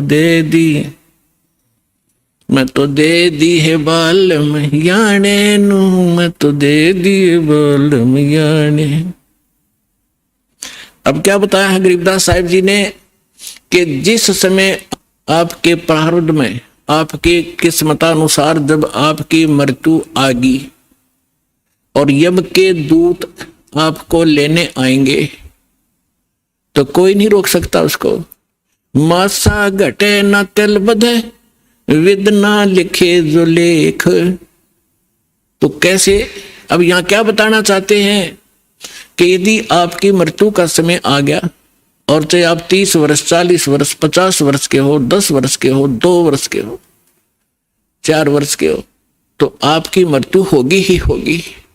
फिर क्या बताते हैं कि जा सतगुरु का शरणा लीजिए, जो मिटे जम तलबाने नु। तलबाना माने जैसे सम्मन आते हैं कोर्ट से, और उस उच्च कोर्ट से या राष्ट्रपति से उसका सटे मिल जाता है, तो वो सम्मन वापस हो जाते हैं। तो यहां क्या बताना चाहते हैं कि जब फुरमान धनी का आया, आदेश आ गया, यहां जो विधाता ने विधान बना रखा है, तो को राखे घर जाने नु, और जा सतगुरु का शरणा लीजिए, मिटे जम तलबाने नु। धर्मराज दरबार में देई कबीर तलाक, मेरे भूले चुके हंस को तू पकड़िए मत कजाक। बोले पुरुष कबीर से धर्मराज कर जोड़े, तुमरे हंस को पकड़ो नहीं मुझे 2 ही लाख करोड़े। फिर क्या बताते हैं, धर्मराज ने फिर विनती की, प्रभु हे परमेश्वर, यहाँ का एक विधान है इस हमारे लोक का कि जैसा कर्म जिसने किया है वो दोनों भोगने पड़ेंगे, पुण्य भी और पाप भी। तो वो तो मैंने दंड देना पड़ेगा, उसका कोई समाधान बताओ। तो क्या बताते हैं कि कर्मों से तीरथ हैं वो अब जो जपे कबीरे, उनको तो पकड़ना पड़ेगा और जड़नी पड़े जंजीरे। वो तो मेरे बस की बात नहीं, मेरी विधान है परमात्मा। तब परमात्मा कबीर जी ने कहा कि कर्म भ्रम ब्रह्मांड के, मैं पल में कर होने से, जिन हमारी 2 ही दी सो करो हमारे पैसे। कहते हैं ये कर्म भ्रम तुमने यहाँ इनको मिसगाइड करके बुरे जुल्म करवा रहे हो तुम। ये कर्म भ्रम ब्रह्मांड के मैं पद्म कर दूं नेस, इन पर कलम मार दूंगा, इनको खत्म कर दूंगा। और जिन्होंने मेरी दुहाई दी वो करो हमारे पेश, उसका अकाउंट भी मत लेना तू। तो ये ज्ञानदास सुनाता ही रहता है, परमात्मा की अमरवाणी है, कोई डूम बाट के गीत नहीं, उस सच्चे परमेश्वर का बताया हुआ सच्चा विधान है। और ये ज्यों का त्यों है। परमात्मा ने कहा कि जो ये कह दे मेरे पास, तेरे पास आके मैं परमेश्वर कबीर जी का भक्त हूं, उसका अकाउंट भी मत लेना। जो मेरा सत्य साधक हो और किसी गलती से वो तुम ले भी आए हो तो मेरे पास भेज देना, करो हमारे पेश। एक भक्त बता रहा था जी, मैं सपने में रात को सो रहा था और 2 बैंकर से आए और मुझे कहने लगे कि चल तू। मैं उठकर चल पड़ा उनके साथ साथ। और जब पहुंच गए ना, एक बड़ी सी बिल्डिंग दिखाई दी थी, उसके निकट जाकर मैंने पूछा भी कहाँ ले जा रहे हो तुम मुझे? वो कहने लगे हम तुझे धर्मराज के पास ले जाएंगे और वहां तेरा लेखा जोखा होगा, फिर उसके बाद आगे जैसे आदेश होगा तेरा आगे फिर हम उसके बाद बताएंगे। तो कहने लगा तुम यम के दूत हो? हाँ, कहाँ यम के दूत हैं। तो उसको बात याद आ गई कि हमने ज्ञान में सुना है, गुरुजी बताते हैं परमात्मा कबीर जी के भक्त को और यम के दूत नहीं पकड़ सकते। तो मैं उनके साथ झगड़न लग गया गुट्टम गुट्टा कि तुम मुझे नहीं ले जा सकते, छोड़ो। तो काफी देर मेरा उनका झगड़ा हुआ। तो मैंने बताया कि मैं कबीर परमेश्वर की भक्ति करता हूँ, सच्चे सतगुरु की शरण में हूं, तुम कैसे ले जा सकते हो? और नहीं तो पूछ लो तुम्हारे उस जिसके पास मुझे ले जा रहे हो। तो उन्होंने देखा कि बड़ा दृढ़ता से बोल रहा है। उसने कहा, एक ने कहा कि तू यहाँ खड़ा रहे, मैं पता करके आता हूं। कहते वो अंदर गया, उसने मुझे आवाज सुनाई दे। उसने पूछा कि महाराज ऐसे ऐसे, वो कह रहा है कि मैं कबीर जी का शिष्य हूं, भक्त हूं और तो मुझे नहीं ग्रहण कर सकते। धर्मराज से कहा। धर्मराज ने अकाउंट देखा, वो दोबारा खोल कर देखा कि निकम्मे कित ले आई इसने, इसको वापस छोड़ दो फटाफट, मुन्ने भी मरवाओगे तुम। तो तभी वापस आया और कहने लगा अरे छोड़, इसने बला ने ऊपर तो पटक दिया मैं और न्यू आऊं जैसे गोते खाता हुआ, झटके लगता हुआ, और एकदम बॉडी में प्रवेश किया। और जब मैं उठा पसीना पसीना हो रहा, मेरी जाग खुल गई, नींद खुल गई और काफी देर तक मेरा शरीर सुन रहा, मैं हिल डुल नहीं सका, हिल डुल नहीं पाया। यदि मुझे ऐसी स्थिति मेरे शरीर की ना होती तो मैं सपना मानता इसको। तो उस दिन के बाद कह रहा कि और गणा दृढ़ विश्वास हो गया परमात्मा पे। तो यहाँ गरीबदास जी उसी परमात्मा की समर्थता बता रहे हैं कि जब फरमान धनी का आवे को राखे घर जाने नु, कौन बचाओ वहां जाने से? और जा सतगुरु का शरणा लीजे मेट जम तल बाणे नु, मैं तो दे दी बालम याने नु, मैं तो दे दिए बालम याने नु। उत्तर दक्षिण पूरब पश्चिम तो फिरता दाने दाने नु। इस समर्थ की शरण में आने से आपको इतनी बरकत देगा यू भगवान, थोड़े काम में घना सुख, घना फायदा होगा। और आप उल्ट साधना करते हो, गलत साधना कर करके और अपना कर्म बिगाड़ दिए, भक्ति नाश कर ली। जिस साधना से आप कर रहे हो, इससे आपको कोई बेनिफिट होने वाला नहीं है। यहाँ क्या बताते हैं? उत्तर दक्षिण पूरब पश्चिम फिरदा दाने दाने नु, सर्व कला सतगुरु साहेब की हरि आए हरि आने नु। तुम तो कहते हो कि भगवान हमने मिलता नहीं, और भगवान हरियाणे में आए और मुझे मिले, सतलोक लेकर गए, फिर वहां पे छोड़ा। और पुण्यात्माओं आगे फिर गरीबदास जी क्या बताते हैं? मत दे दी है बाल में बैरे नू, मैं तो दे दी है बाल में बैरे नू, मैं तो दे दी बैरे नू मत दे दिए बालम बैरे नू। संसारी दी गल्ला चिने ना बूझे शब्द जो गहरे नू। संसारी दी गल्ला चिने नहीं बूझे शब्द जो गहरे नू। ये मुर्दों से ती प्रीत लगावे न जाने सतगुरु मेरे नू। मुर्दों से ती प्रीत लगावे न जाने सतगुरु मेरे नू। मैं तो दे दी है बालम बैरे नू, मत दे दी है बालम बैरे नू। श्वेत छतर सिर मुकुट विराजे देखत ना उस चेहरे नू। श्वेत छतर सिर मुकुट विराजे देखत ना उस चेहरे नू। ऊंची थड़ियां खेती बोवे ये भूल गए नज डरे नू। ऊंची थड़ियां खेती बोवे ये भूल गए नज डरे नू। मैं तो दे दी बैरे नू, मैं तो दे दी है बालम बैरे नू। मैं तो दे दी बैरे नू, मैं तो दे दी है बालम बैरे नू। ये संसार समझदा नहीं कहंदा श्याम दोपहरे नू। ये संसार समझदा नहीं कहंदा श्याम दोपहरे नू। गरीब दास ये वक्त जात है रोवोगे इस पैरे नू।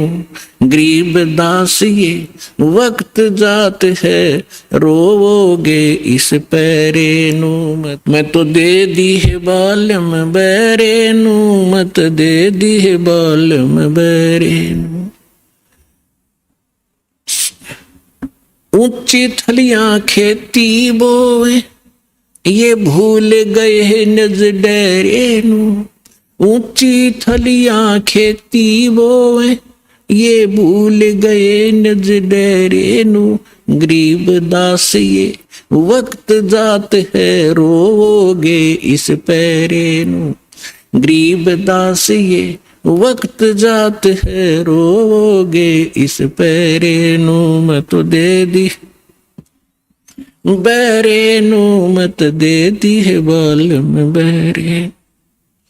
अब इसमें क्या बताना चाहा है परमात्मा के ज्ञान को गरीबदास साहिब जी ने, कि यदि आप किसी मित्र को, बहन भाई को या कोई और निकट के संपर्क वाले को कुछ बताना चाहोगे इस ज्ञान के बारे में, वो कति सुनने को तैयार नहीं, क्योंकि मन है उसके अंदर प्रभावी है, हैवी है मन। और उसी व्यक्ति को कोई ये कह दे कहाँ जाते हो भाई, कि मैं जाता हूं अमरनाथ पे, और उसको ये कह दे कि केदारनाथ पर जाने से बहुत लाभ होता है, तो पूछेगा कब जाएगा, मुझे भी ले चलना। No objection. कोई सोमवार का व्रत रखता है तो उसको कोई ये कह दे कि शुक्रवार का व्रत बड़ा बेनिफिट देता है, अच्छा बता कैसे करना होता है तुरंत मान जाएगा। तो यहां परमात्मा कहते हैं मैं तो दे दी बालम बैरे नू, और संसारी दी गल्ला चीने। आम आदमी कह दे वो मान ले, और ना बूझे शब्द गहरे नू, इस गहरे ज्ञान को नहीं पूछना चाहता, ना समझना चाहता। तो क्या बताते हैं, संसारी दी गल्ला चिन्ह नहीं बूझे शब्द जो गहरे नू। ये मुर्दों से ती प्रीत लगावे न जाने सतगुरु मेरे। अब जैसे प्रत्येक गांव में किसी तालाब के ऊपर या किसी अन्य स्थान पर कोई संत साधक मर गया, मृत्यु को प्राप्त हुआ, उसकी यादगार बना ली, वह माथा टेकन लाग गए सारे, पूरा गांव का गांव। का हमारे तो दादा लाई पूजा है यार। अरे कोई विवेक तो लो।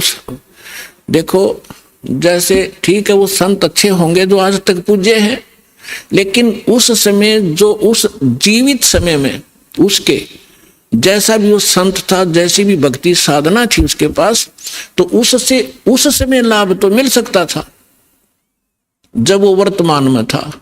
अब तो वैसे उसकी महिमा वैसे ठीक आदर करते रहो, लेकिन मोक्ष कति नहीं, लाभ नहीं मिलेगा। जैसे कोई डॉक्टर है, वैद्य है, और वो बहुत अच्छा वैद्य था और खूब अच्छी दवाई देता था, रोग नाश कर देता था, ठीक है। तो उस समय जो उसके संपर्क में आए तो उनका वो लाभ मिला। उसकी मृत्यु होगी, मृत्यु के बाद उसकी यादगार बना दी।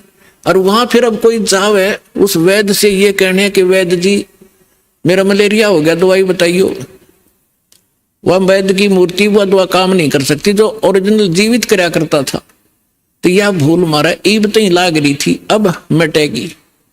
तो क्या कहते हैं, मुर्दों से ती प्रीत लगावे, ना बूझे शब्द जो गहरे नो।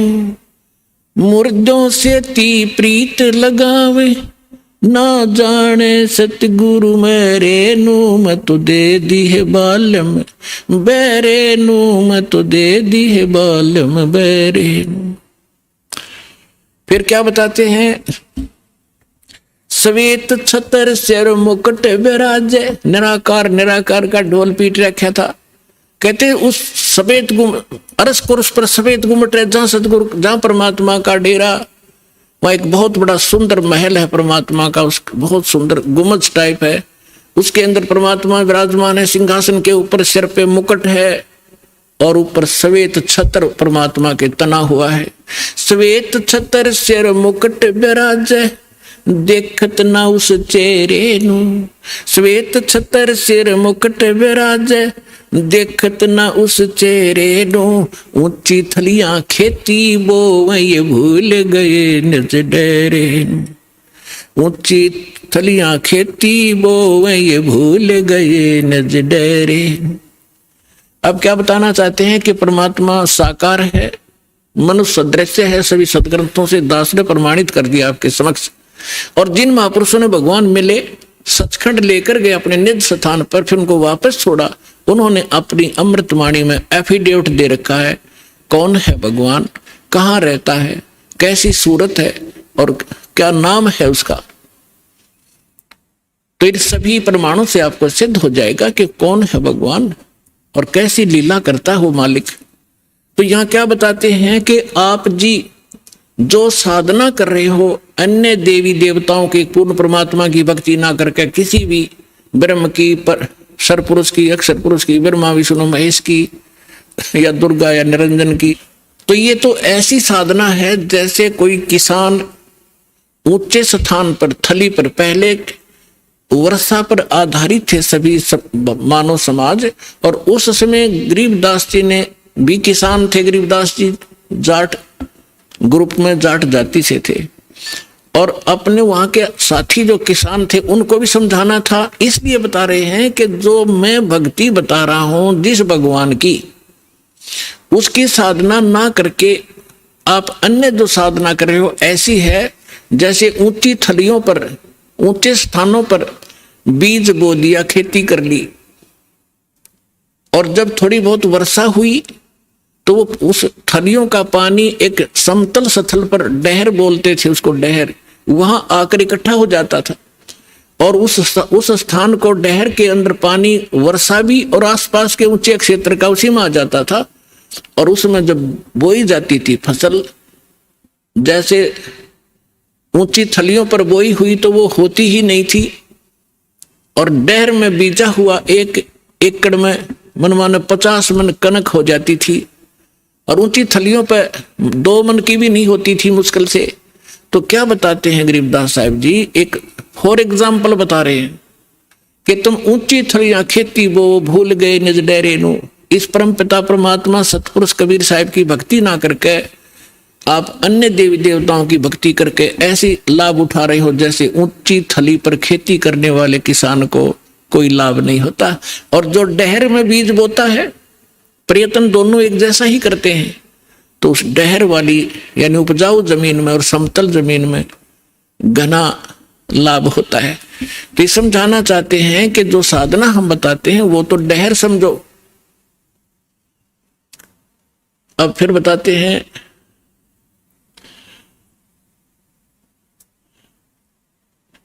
गोता मारूं स्वर्ग में जा बैठूं पाताले, गरीबदास ढूंढता फेरूं अपने हीरे मोती लाल।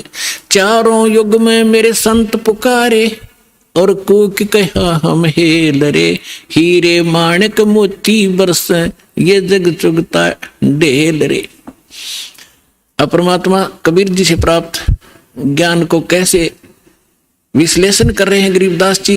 कबीर साहब बता रहे हैं कि चारों युगों में मैं आया, अच्छी आत्माओं को मिला, उनको तत्व ज्ञान और यथार्थ स्थान से परिचित करवाया, सतभक्ति से परिचित कराया, और ये चारों युग में संत पुकारे और कूक कहा हम हेल रे, हीरे माणिक मोती बरसे ये जग चुगता ढेल रे। हम तत्व ज्ञान और यथार्थ साधना रूपी हीरे मोती लालों को बखेर रहे हैं, और आप जी इस ज्ञान से परिचित न होने के कारण इन लाल और हीरे मोतियों को ग्रहण ना करके कंकर पत्थर, आन उपासना रूपी कंकर पत्थर इकट्ठे कर रहे हो, जो तुम्हें बाद में कोई लाभ नहीं देगी। उसी को यहां प्रमाणित कर रहे हैं।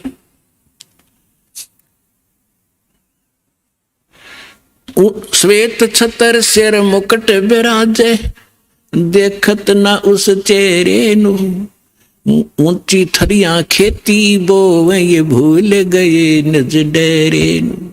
पर भी लेन जात है दुनिया, हमरा ज्ञान किन्हे ना सुनिया। अब यहाँ एक प्रश्न है इसके अंदर के संसारी दी गल्ला चिन्ह ना बुझे सब जुगैरे नु।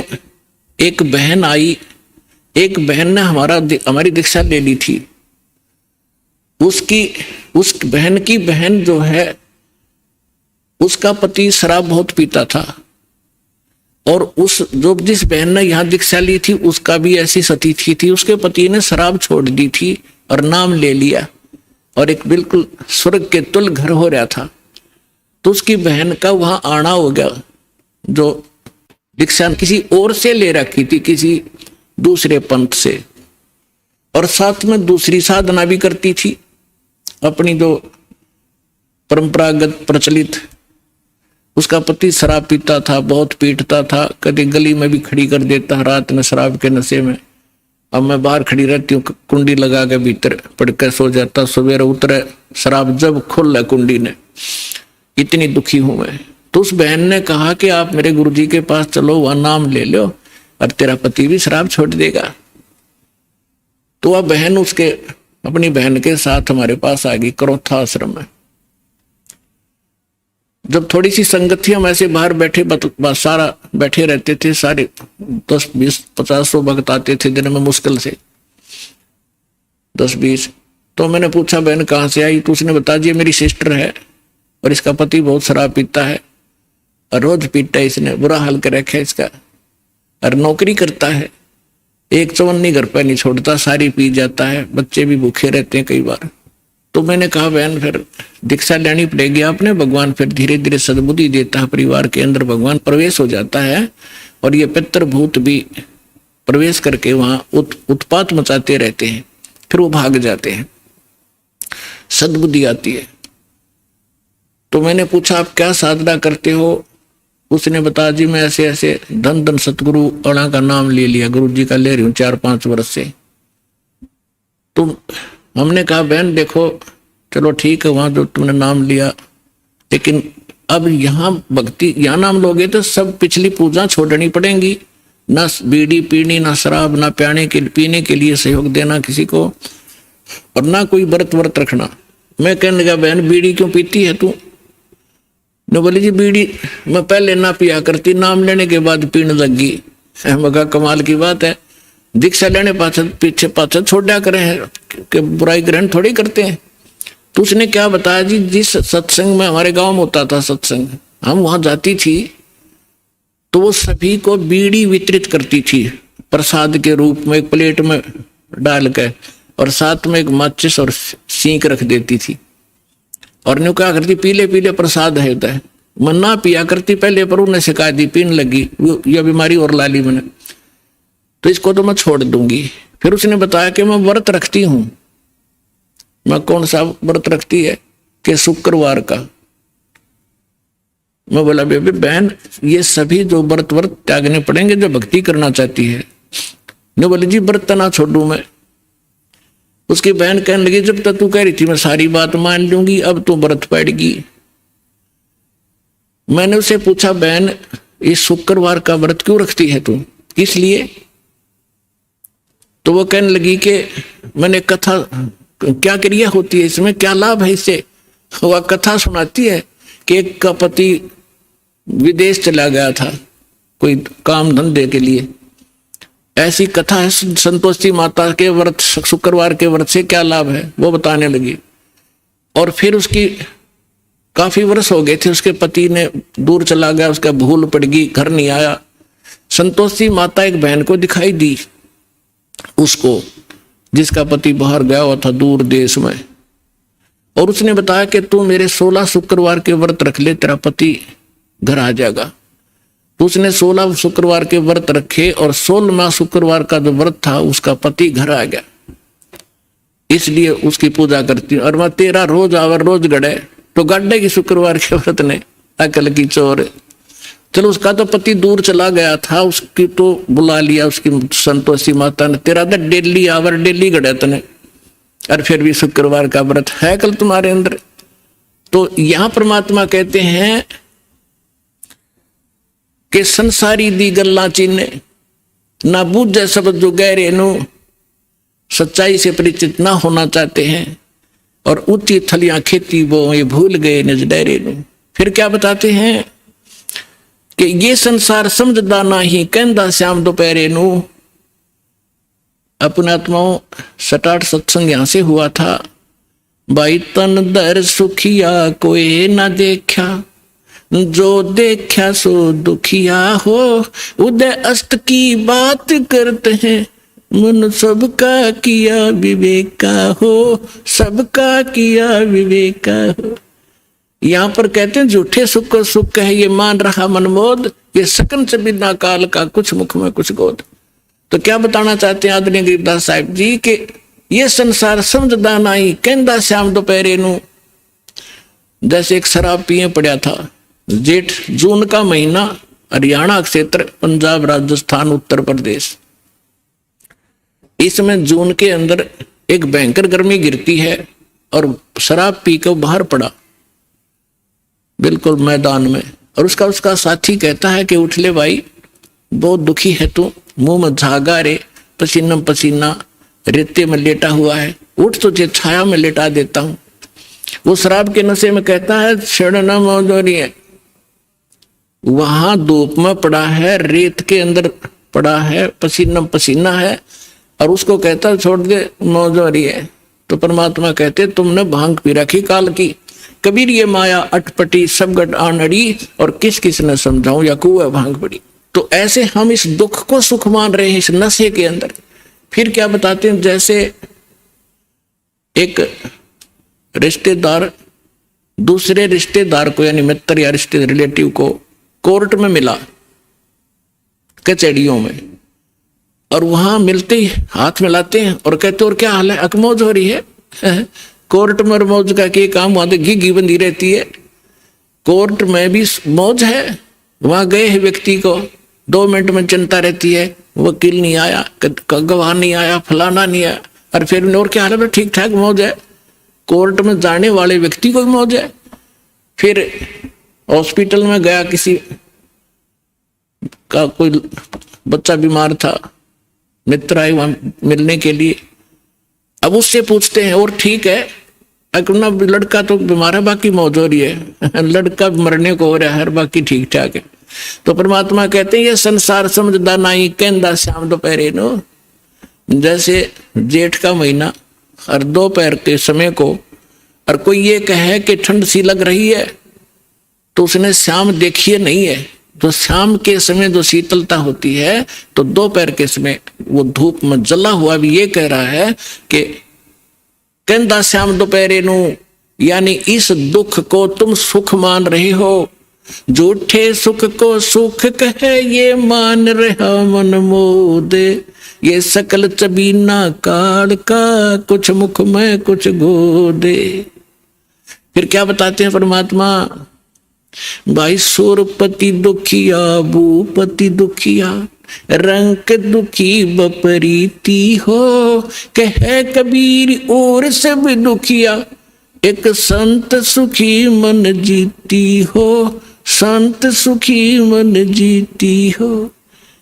सुरपति देवताओं का राजा इंद्र भी दुखिया, और पूरी पृथ्वी का राजा भी दुखिया, और रंक तो स्वाभाविक दुखी, जो गरीब है वो तो दुखी है ही है।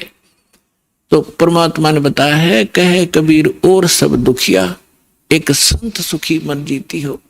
यानी परमात्मा की शरण में जो प्राणी आ जाएगा, पूरे सतगुरु की शरण में आने से, उस सच्चे परमात्मा की भक्ति करने से उसको एक तो ज्ञान ऐसा प्राप्त हो जाता है कि वो संसारिक इन आडंबरों से दूर हो जाता है।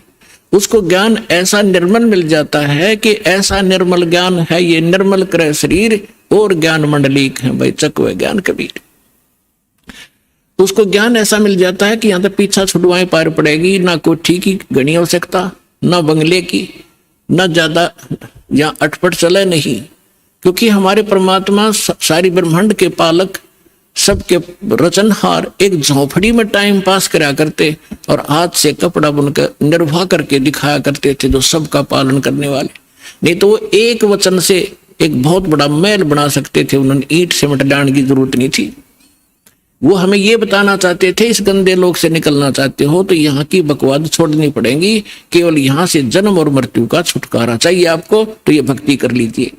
गीता अध्याय नंबर 7 के श्लोक नंबर 29 में कहा है, गीता ज्ञान दाता कहता है कि जो मेरे ज्ञान को आश्रय कर लेता है और तत्वदर्शी संत की जो खोज कर लेता है, और वो व्यक्ति जो केवल जरा और मरण से छूटने का प्रयत्न कर रहे हैं, वो उस तत्व से परिचित हो चुके हैं और सारे दातम ज्ञान से परिचित हैं और वो सब कर्मों से परिचित है, वही प्राणी जरा और मरण से छूटने का प्रयत्न करते हैं, इस संसार के किसी सुख की वो कामना नहीं करते।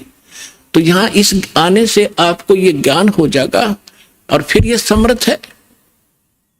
आपको जिस चीज की आवश्यकता होगी, बकवाद नहीं सुनेगा आपकी। आपको आवश्यकता होगी तो आपको तुरंत दे देगा, ला कहते कुछ भी कारण बनाओ। तो इसलिए यहां परमात्मा कहते हैं, कहे कबीर और सब दुखिया, एक संत सुखी मन जीती हो। मन जीतना यही होता है कि जैसे हमने यहाँ की ये जो नाचना गाना, इसका तो ज्ञान ही हो गया, बकवाद है मतलब की। अब नाच गा रहे हैं, ढोल पीट रहे हैं, डीजे बजा रहे हैं, अगले दिन दूल्हे की मृत्यु हो जाती है, टक्कर मार कर रो रहे हैं, बजा ले डीजे। तो यहाँ संत कहते हैं, ना जाने, नानक साहब जी कहते हैं, ना जाने काल की कर डारे, किस वे ढल जा पासावे, अर्जिना के सरते मौत खुड़क दी उन्होंने केड़ा हंसावे। जिनको मौत दिखाई देती है, जिनको जाना है यहाँ से, पता है कि ना जाने कब बिजली गिर जाएगी, तो वो ये बकवाद नहीं कराया करते। अब कोई भयंकर रोगी है और उसको पता है कि कैंसर हो गई है और कुछ दिनों का मेहमान है, उसको वो सुनियो डीजे और करके दिखाओ बकवाद, उसको तो उंगलियां पर दिन गिनने पड़ते हैं कब मौत होगी, कितने दिन का जीवन है। तो हम सबको कैंसर है। परमात्मा कहते हैं कि जग सारा रोगी आरे, जिन सतगुरु वैद न जाना, जग सारा रोगी आरे। जन्म मरण का रोग लगा या तृष्णा बढ़ी खांसी, और आवागमन की डोर गले में पड़ी काल की फांसी। तो हमने ये काल की फांसी दिखाई देनी चाहिए, और यहाँ से जब निकलने की जब श्रद्धा बनाएंगे तो हमारा मन जीता जाएगा, तब मन जीता जाएगा। इस ज्ञान से हम उल्टे हटेंगे और फिर परमात्मा साथ रहेगा। कहते हैं, कल्पे कारण कौन है कर सेवा निकाम, सेवा माने पूजा, और मन इच्छा फल दूंगा जब पड़े मेरे ते काम। तो इस प्रकार इस सत साधना करने से आपका भी मोक्ष, आपके बच्चों का भी मोक्ष। और कबीर साहब ने ये वो समय वो है जो वचन पहले कहा था कि भक्ति बीज होगा जो हंसा, और तारों तास के इकोत्र वंशा। अब हजारों वर्षों तक ये सत साधना चलेगी, पूरे विश्व में ये ज्ञान फैलेगा। या कोई सुखी नहीं है, चाहे कितना बड़ा अपने आप को प्रधानमंत्री मान रहा है, चाहे कितना वैभवशाली समझता है, उसने सपने में सुख नहीं है आज के युग में। तो इस ज्ञान से, इस भक्ति से आपकी आवश्यकता भी पूरी होगी और मन भाग जाएगा, आत्मा दृढ़ होगी, आपका मोक्ष होगा, सतलोक चले जाओगे। सदा सुखी हो जाओगे और रहना मर्यादा के अंदर।